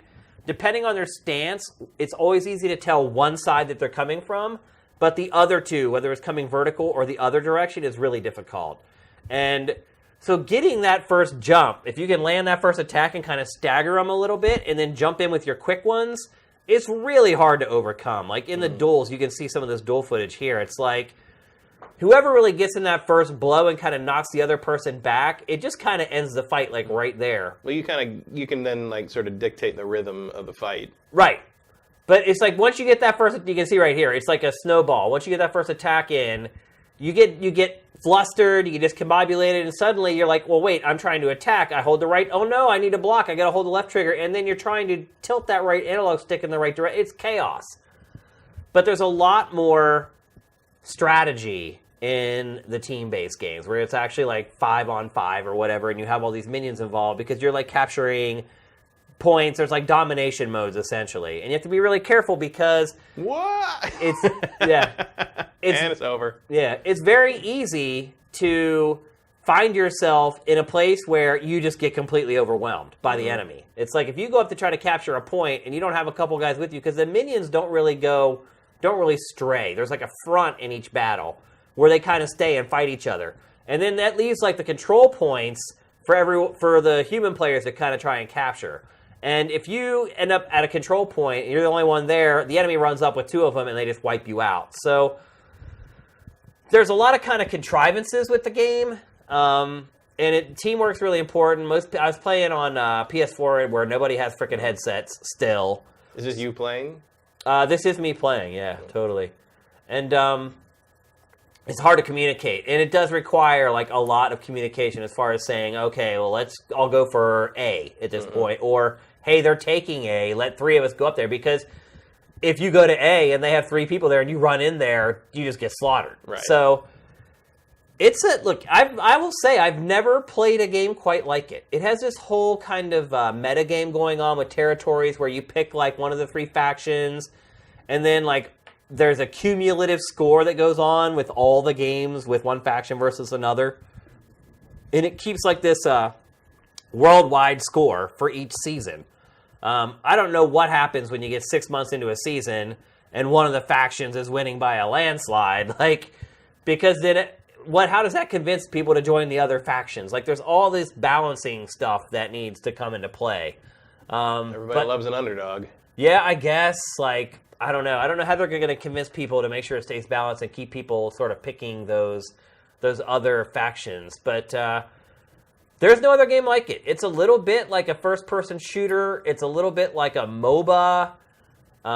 It's a little bit like Dynasty Warriors with the hack-and-slash kind of element to it. And then there's like the Bushido Blade, like instant death. You could die at every confrontation type element to it. So I still don't feel like I've become good at the combat. I still feel like I'm learning and trying to become proficient at it, and so it becomes second nature, so I'm not thinking. That's interesting how like you were fighting that guy and then your minions came up and sort of like ruined it for him. Yeah. Like that's yeah, I mean, I see the MOBA comparison there. Yeah, yeah. I mean, there's some random stuff that happens, and I think that kind of makes it fun. And then as far as the multiplayer stuff is, like the customization is so deep. Of course, there's like these crates or packs or whatever that you can like unlock with in-game currency, well, of course, or it's if a video you spend game. money. Yeah, I mean, there's that whole rec pack thing going on.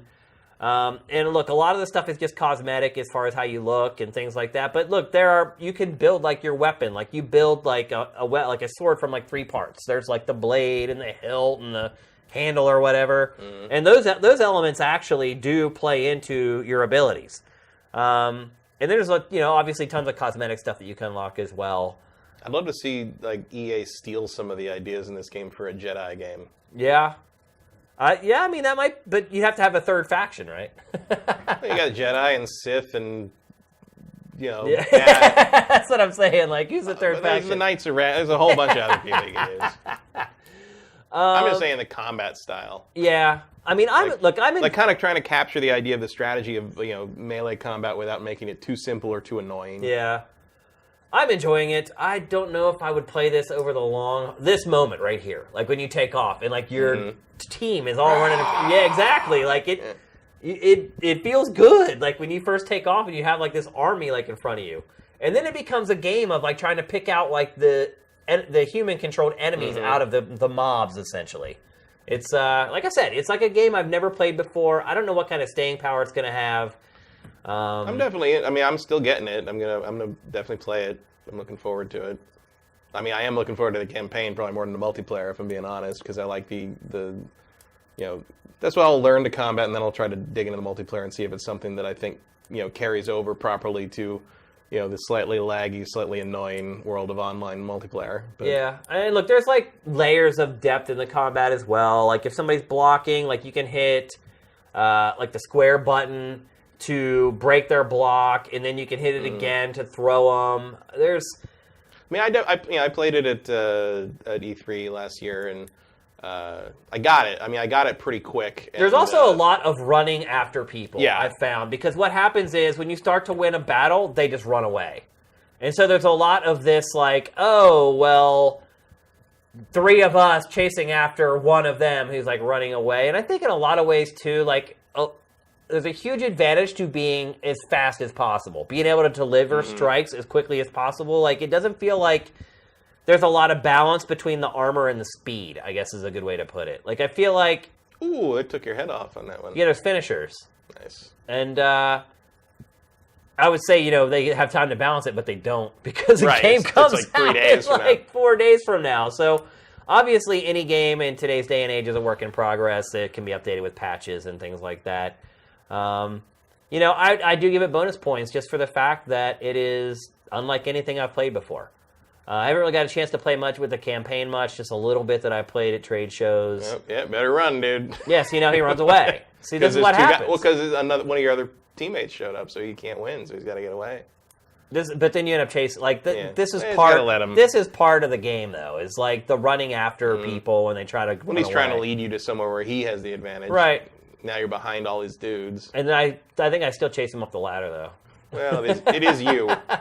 That's me, exactly. You can take the samurai out of Philly, but... I will say this much. I think I do regret my draft pick of this game. Oh, yeah? I do not think it's going to score especially well. I kind of felt that way, too. I mean, I've known for a long time that this is going to be something I like. Yeah. I don't know if that's going to make it something a lot of people like. Yeah. You know what I mean? This is not me like saying like Yakuza's amazing. If you care about story and weirdness, you should totally play it. This might be a real acquired taste. Yep. You might have to really want to like it. Yep. We'll see. The game comes out in just a few days, so you'll be able to find out. You can actually find out for yourself if you're gonna. You probably from the beta alone will be able to figure out whether you want to buy it or not, because the combat stays the same across every mode. That's not going to change. So.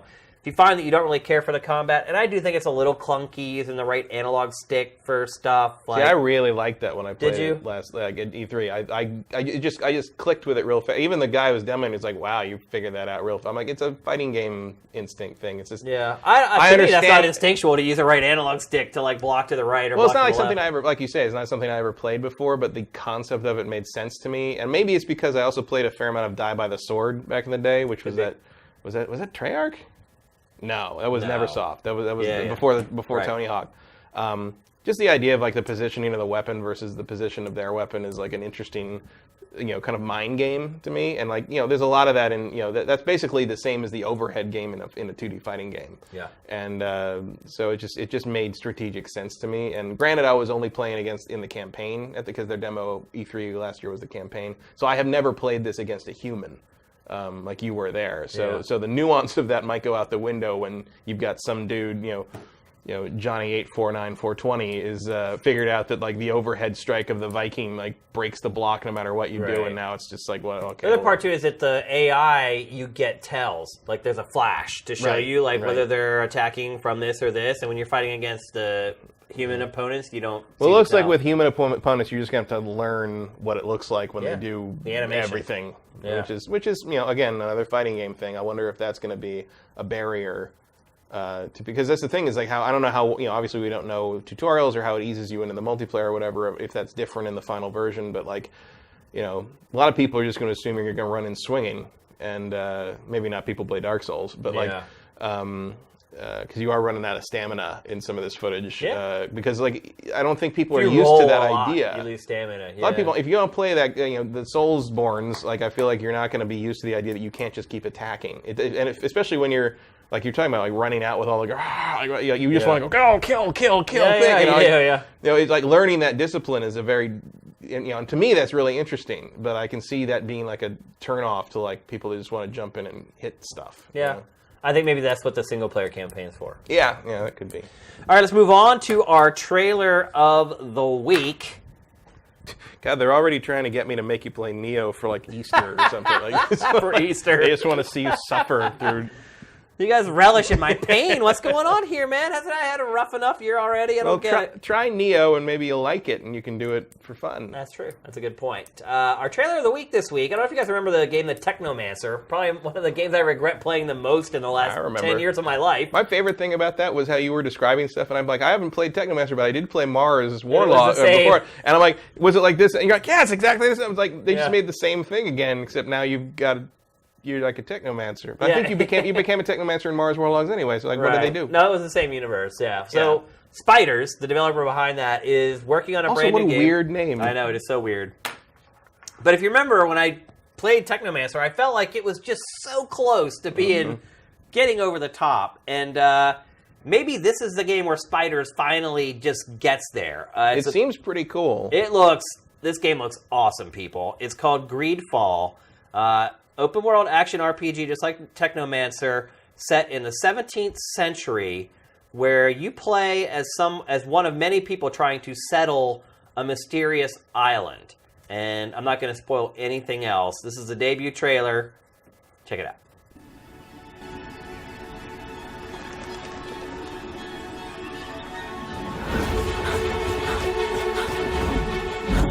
This world is slowing down. How can I fight it? How can I listen when there's no sound? Oh, the wolves are out. Yes, the wolves are out.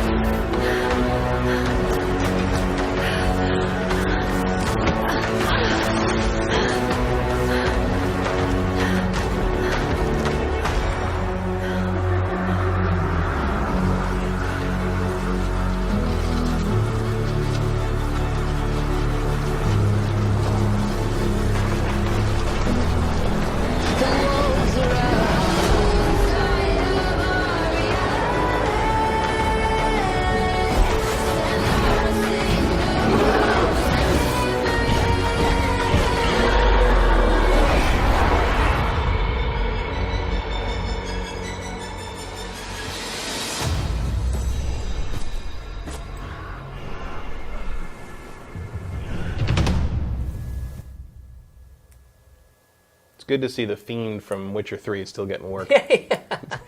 Well, that trailer owes something to several different games. Yeah, it's also nice to see Haytham Kennedy from Assassin's Creed still getting work. That's what I'm saying. It's like, but like I said to you when the trailer was running, like we're really just waiting for Spiders to make their first great non-janky game. Yeah, and they're right there. They were really close with Technomancer, and this could be it.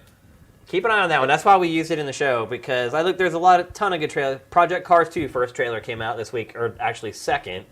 But the first, since we did our last episode, and I chose to run this one instead. I just feel like a lot of times people always watch GameFace. Our subscribers watch GameFace no matter what. But they miss some of the cooler stuff that goes through the curation. So I try to use the trailer of the week sometimes to kind of turn them on to stuff that maybe they've missed. So that's one of those games from the last week. Totally forgot to ask you guys for questions before I threw to the trailer. Yeah, they're my mistake. But it seems like you guys are well trained and you're just doing it anyway. Let's see. First of all, it says Veritas. It says it does show you which direction a human opponent is swinging. I didn't notice that when I was playing it, so thanks for the heads up on that. Here's one from the Legacy. What are your thoughts on ZeniMax winning the lawsuit? Did it really win, though? It got money. It got money, but it got paid, son. It got a quarter of the money it was looking for. Yeah, but that's also kind of the strategy of asking for that much money. Yeah, I mean, you always aim high and hope that it comes somewhere in the middle, but that wasn't in the middle. That was the bottom of what they had hoped for. It was still in their favor. So. Yeah, I mean, they had to pay, and yeah, I guess Oculus didn't. But they didn't really win the case, though. Yeah, like, they they won because Lucky they didn't win all their counts, but they violated an NDA. Yeah. That's They got something. Like, what they really wanted to go after was Carmack for taking the court case was over them stealing Oculus Rift. That's what it was about. That's why they wanted the $2 billion. What they got in the end was, yeah, Lucky violated an NDA. They didn't get Carmack, which is who they were going after, really. He's still pissed, though. Yeah, he is. Oh, yeah, he is. I love that. I love seeing him come back firing afterwards, but I don't know. I wouldn't really say ZeniMax won. I'm sure ZeniMax is happy they got $500 million. Yeah. I mean, I think Oculus got a black eye out of it. Yeah, but, I mean, it's not going to be the end of the world for him. They need to get rid of Lucky, first of all. Well, yeah. What good is that guy at this point? He's just a problem. He's an anchor. Somewhat. I mean, at this point, he's probably in a situation where, like, either he's still under contract or he's just like, they don't want him to work for anybody else. You know, it's like you pay a guy, you put him on retainer. Well, he's under a no-compete already. I mean, yeah, but at any, for however long, you put him under retainer and just keep him in a closet somewhere, and just so he's not giving his ideas to anybody else. Although, I mean, I'm guessing at this point he's not going to work anymore. He's just getting paid. And they're waiting for his contract to expire, and they're like, when that's done, that's done. We make you sign. Or they say, maybe they had a clause where they could terminate his contract, and they say, look, you sign this paperwork that says you won't disparage us when you leave. Basically, like a severance package. But it's also in their best, image interest to keep him as long as they can, because now you've just spent all this money and all this time in this lawsuit arguing that Carmack's work totally didn't. That basically they said that Lucky's stuff, and Carmack was claiming too that Lucky's work is really what the Oculus is based on and not like the stuff he was doing. So if you then just turn around and be like, okay, Lucky, go away, like that indicates he is not nearly as valuable to you as Carmack, which says something about where you think the ideas are coming from. Well, I think we all know where the ideas are coming from. Right, but you can't just say that. Right. You have to make it look like you need Palmer Lucky around for that.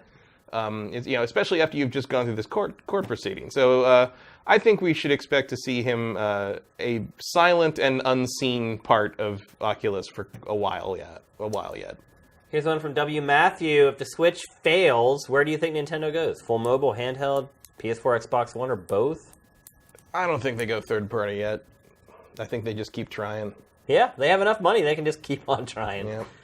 The Wii made them a lot of money. I feel like with the Switch, if it fails, they'll kind of ride it longer than they did with the Wii U, because it's you can only make the core demographic sort of wary about buying your hardware at launch so many times before you make it a big problem. And then you don't even have that 2 million waiting to buy. They're just not going to trust you anymore. So I feel like they have to run the marathon with the Switch. Well, I think one thing I would say is I don't think the Switch is going away anytime soon, even if it fails. I think ultimately the Switch is going to become its new handheld. Yeah, and it might end up like a Vita thing. And they'll end up putting out a version that has a much better battery life and blah, blah, blah, and they'll end up selling it for cheaper. But I think ultimately the Switch becomes Nintendo's handheld. Eventually Nintendo will put out a new console. It'll still have the Switch around for people to play on the go.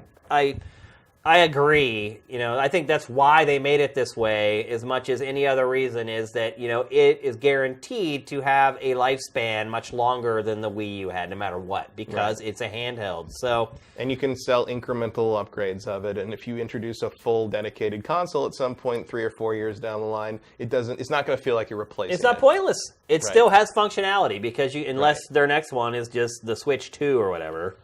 Which, hey, it could be. Or it would be the Switch U, wouldn't it? Oh, the Switch. Switch. It's only sold in Sweden. Let's see. Vox91. Between the two Ubisoft games releasing within a month apart from each other, which has a better chance of selling well? For Honor or Ghost Recon Wildlands? That's a good question. I'm going to say Ghost Recon probably sell better. Mm. I just feel like dudes in the brush with co-op and guns is going to sell Yeah, better. I agree. Yeah, I think you're right. It's just based upon the screenshots on the back of the box. Right. I mean, I'm way more interested in For Honor, but like, Yeah. I'm certainly not going to pretend that my preferences are in any way indicative of, Right. or What's gonna mirroring sell? of the market. I think Yeah. I think Ghost Recon is much more a mainstream appeal. It's an open world action game. It's gonna sell better. Killing drug dealers, teaming Yeah. up with your buddies. Like, Just it's think gonna- about the TV commercials. yeah, of the two TV games. commercials are going to be yeah, for sure. Yeah. And there, there hasn't really been a good, open worldy co-op, spec ops military-ish thing for a while. Not that wasn't first person, I guess. Yeah. So I think it'll have some appeal. Here's a good one from Justin Horman. With Playground Games making a not racing game, and Guerrilla Games with the upcoming Horizon Zero Dawn, what other studio would you like to see be given a chance to do something completely off from what they've known for so long? And what kind of game would you like to see them try to make? Retro Studios for me. I'd like to see Naughty Dog make an RPG. You know what I thought of today? Was Naughty Dog making a Castlevania game. I don't know why. It just popped into my head. I'm like, I even thought Yeah. of being at a press. I imagine myself sitting at a press event in a chair and watching this trailer come up and me being like, seeing the Naughty Dog logo and then seeing Belmont walk in and everybody going, "Ah! Oh my God. I mean, I would love to see. making Castlevania. I mean, I'd love to see From Software make a Castlevania game. Well, they kinda already are. but like, actually get Konami off their ass to do something other than like a porn version of Bomberman. Yeah. What the hell was that? Bomber Bomber Girl. Woman. Yeah, Bomber Girl. What? I know. And then I guess I would like to see Clay. Is it Clay? Klee? Klee. That makes I would like to see them make a 2D Metroid. No, not a bad choice. I would like to see Retro make an open world action game. They have obviously the skill to do just about anything. They've Actually, made- I have a question for you, like kind of sort of related. Okay. What did you think of that ukulele footage in the casino level that came out? Yeah. A little drab. And it's like, that's a Banjo-Kazooie game with all Yeah. the good and bad that implies. It is, yeah. For better or worse. Right down to the constant, like, vocalization sound effect things that are just like, really? 20 hours of it? Because I always think of that with Banjo-Kazooie because that was when I was living in my parents' house, and my dad would come in and work on the computer in my room, and he would sit right next to the TV, so the speakers would be right next to him, and there was always a volume battle on that. Yeah. And I remember I got Banjo-Kazooie, and I was playing it the first day, and of course Banjo-Kazooie is like, Yeah. like that. And after about 10 minutes, he just turns around and looks at the TV, and then looks at me and goes, "Really?"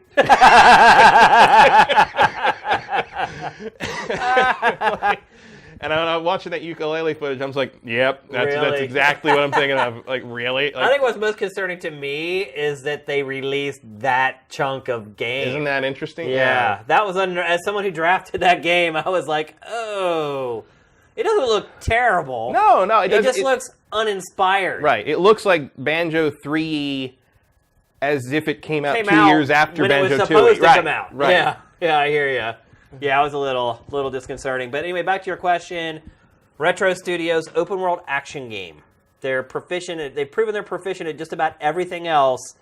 This is all that's left, and obviously on a technical level, they're quite up there. So I would love to see what they could do with that kind of a game design. Anything else? The Stand User. How do you feel about game trailers that don't show gameplay? I'm fine if that's your first trailer, I guess I would say. Like, if you want to give me like First and the last. Yeah, if you want to give me like a big like spectacle to like get me excited the first time I see it. Yeah. But there better be some some meat, some In the middle there. in-engine meat in the middle there. Yeah, I'm okay. Like the first trailer when it's trying to sell me on the concept and the Yeah. whole idea Yeah. and the tone and everything, I'm okay with that. And then the big CG trailer for the launch trailer.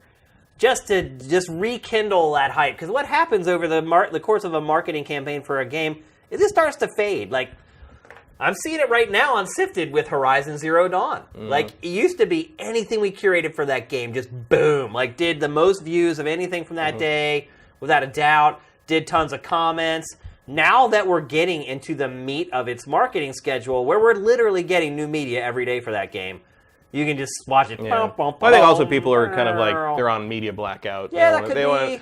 Certainly for me. Some people are burning out. Like, I watch the stuff you tell me to watch before the show for, like, that game, but otherwise I'm not going to look at it because, like, look, I'm sold. Like, I'm in. Yeah. Like, I don't need to see anymore, frankly. But then... It's not for me. But, right, so it hits that lull. Every game does it. Right. And then you need that, like, exclamation point Boom. right at the Yeah, end. it's Yeah, like, to just get people to pull out their wallets and give up that money. Yeah, give us that one more thing you haven't... Oh, one more thing. Yeah, exactly. So I'm cool with first and last. Anything in any CG in the middle, screw that. That's insane. Once I know you exist, I just need to know what you do. Yeah. More than that kind of thing. Congrim 1. Do you reckon E3's extra revenue, I love the word reckon, of $3.65 million in ticket sales will allow it to have more game setups, less lines, tournaments, etc., and make it more of an event to attend? Here's what I will tell you. E3 is going to take all that money and run. Yeah.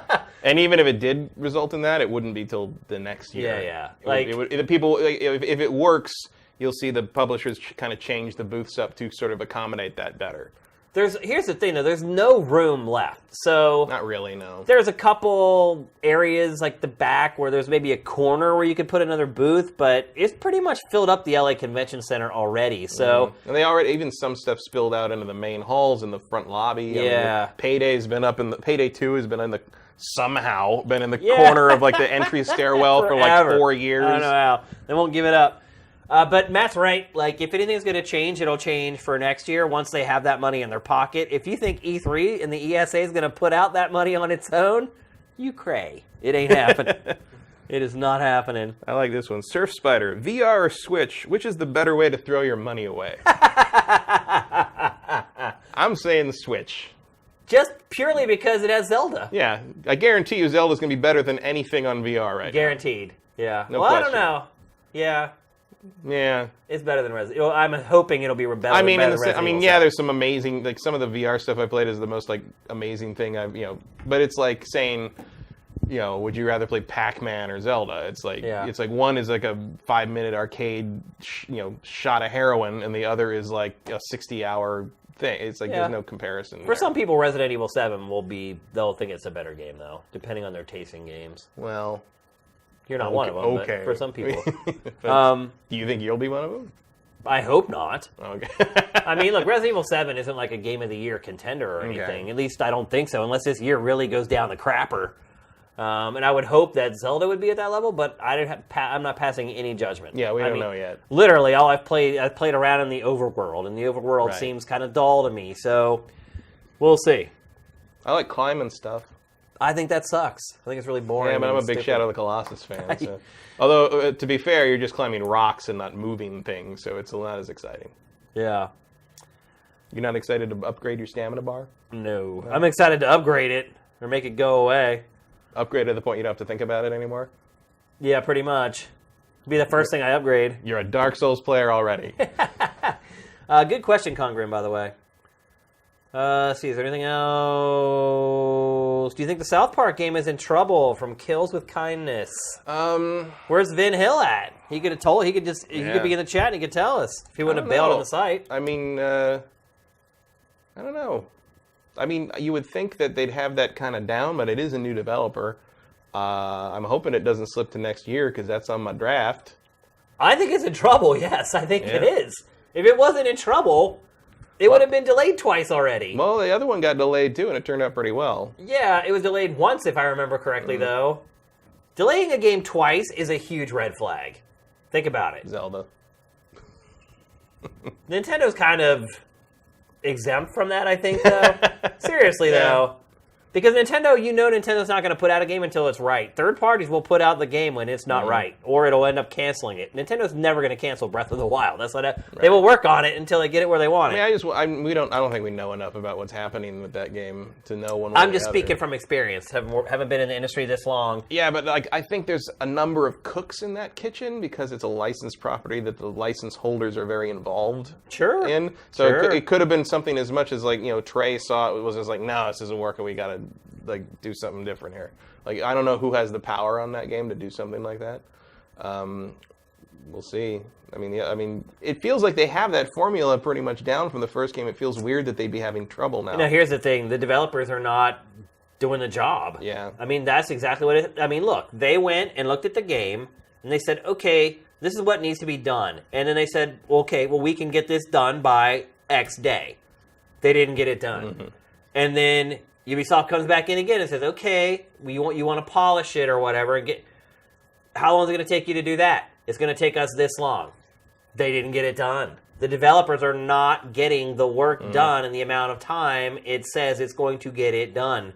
The game's in trouble. You get shown up in terms of release timing by Obsidian. Yeah. What are you doing? Yeah, I mean, yes. Do I think it's never going to come out or it's going to get canceled? No. But I do think the game's in trouble, and Ubisoft is probably freaking out about now. Because this isn't like Bridge Crew gets delayed from end of March to end of May. This is fiscal year 17. Oh yeah, they're between April and next March. Right. They're saying. They could have delayed it a whole year. So yes, I think it is in trouble. Can only really answer two more. Here's one from CoinOp TV. What's up? Shane, what are your tips for not getting trampled by 15K public fanboys at E3 this year? Just don't be there. Yeah, go to the Fig. I mean, there's really no reason to be there when the doors open up to get trampled. Right. If you have a press pass, you don't need to worry about it. Yeah, if you're at E3 and you look around, when the doors are opening, you will see me and Shane and Sessler and we will all be sitting around having coffee or just wait. We will not be near the entranceway. You just let people run, get in line for Mario, and come in when you need to come in. Yeah. All right, one more question.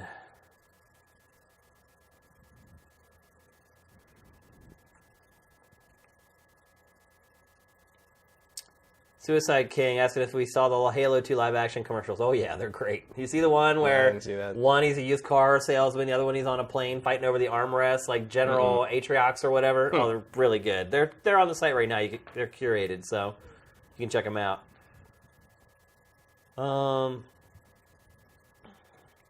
Stick of Truth got delayed for 2 years, they're saying. Yeah. Stick of Truth disappeared for a while. Stick of Tooth. Let's see if I can find one more. GX Gear, how long do you think we're away from complete digital distribution? What can brick and mortar stores like GameStop do to remain relevant?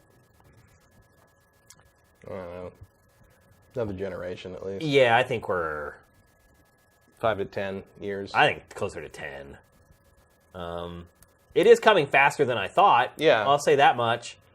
But I think and I don't know if you saw the discussion earlier about GameStop, but I think how these stores survive is on the used game market. They become even more of a pawn shop than they are now. I mean, digital is good, especially for stuff that someone knows. Say, I'm sure your average consumer would not really have a big problem buying, say, Call of Duty or GTA 5 digitally because you're going to play that for a long time. You're going to play the multiplayer for a long time. It's going to be something that keeps give on giving. But I feel like there's a substantial chunk of the market that is never going to give up the ability to trade their game back in and get something else. I'm one of them.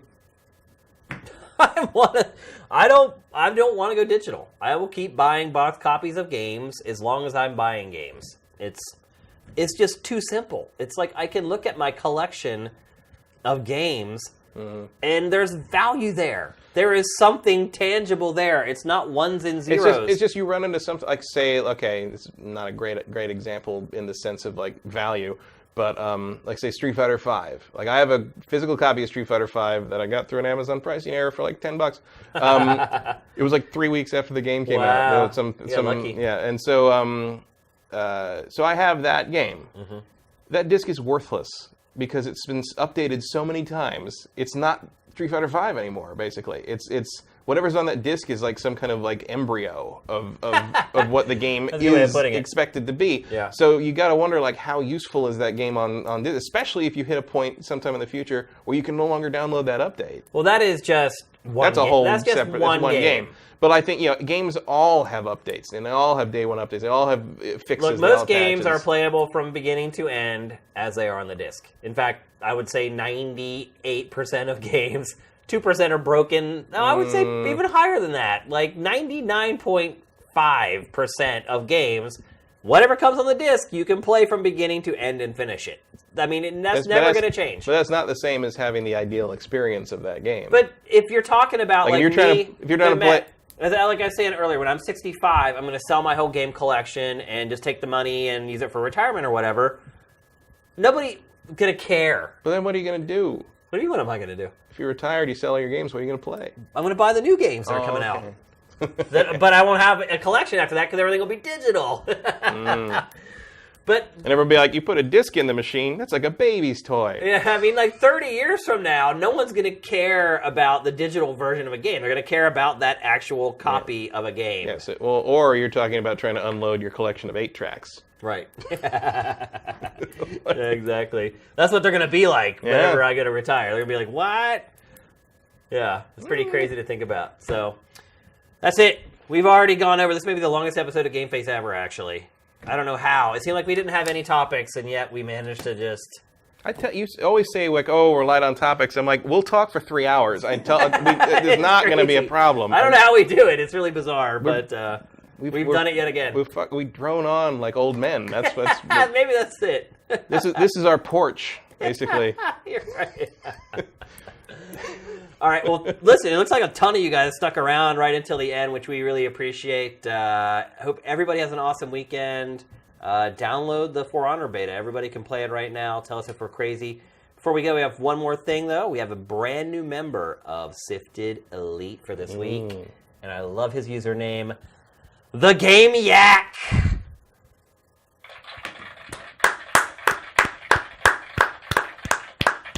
Welcome to Sifted Elite, brother. You got your greens, and we appreciate your donation very, very much. And people, buy those damn t-shirts. It's so pathetic. My sister came to visit me for my birthday this weekend, and so she needed the spare bedroom. And so I had to pick up all the boxes of t-shirts, haul them into our bedroom, which now looks like Sanford and Son, so that she had a place to stay. And then as soon as she left, my wife was like, get these damn boxes of t-shirts out of here. And I have to pick them all up and move them right back into the bedroom. It'd be so much easier if we just sold them. Yeah. And you should do that. Yeah. I'm trying. I'm doing what I can, man. I don't need any more. Like, I've got 2 of each one. Like, I don't need any more shirts.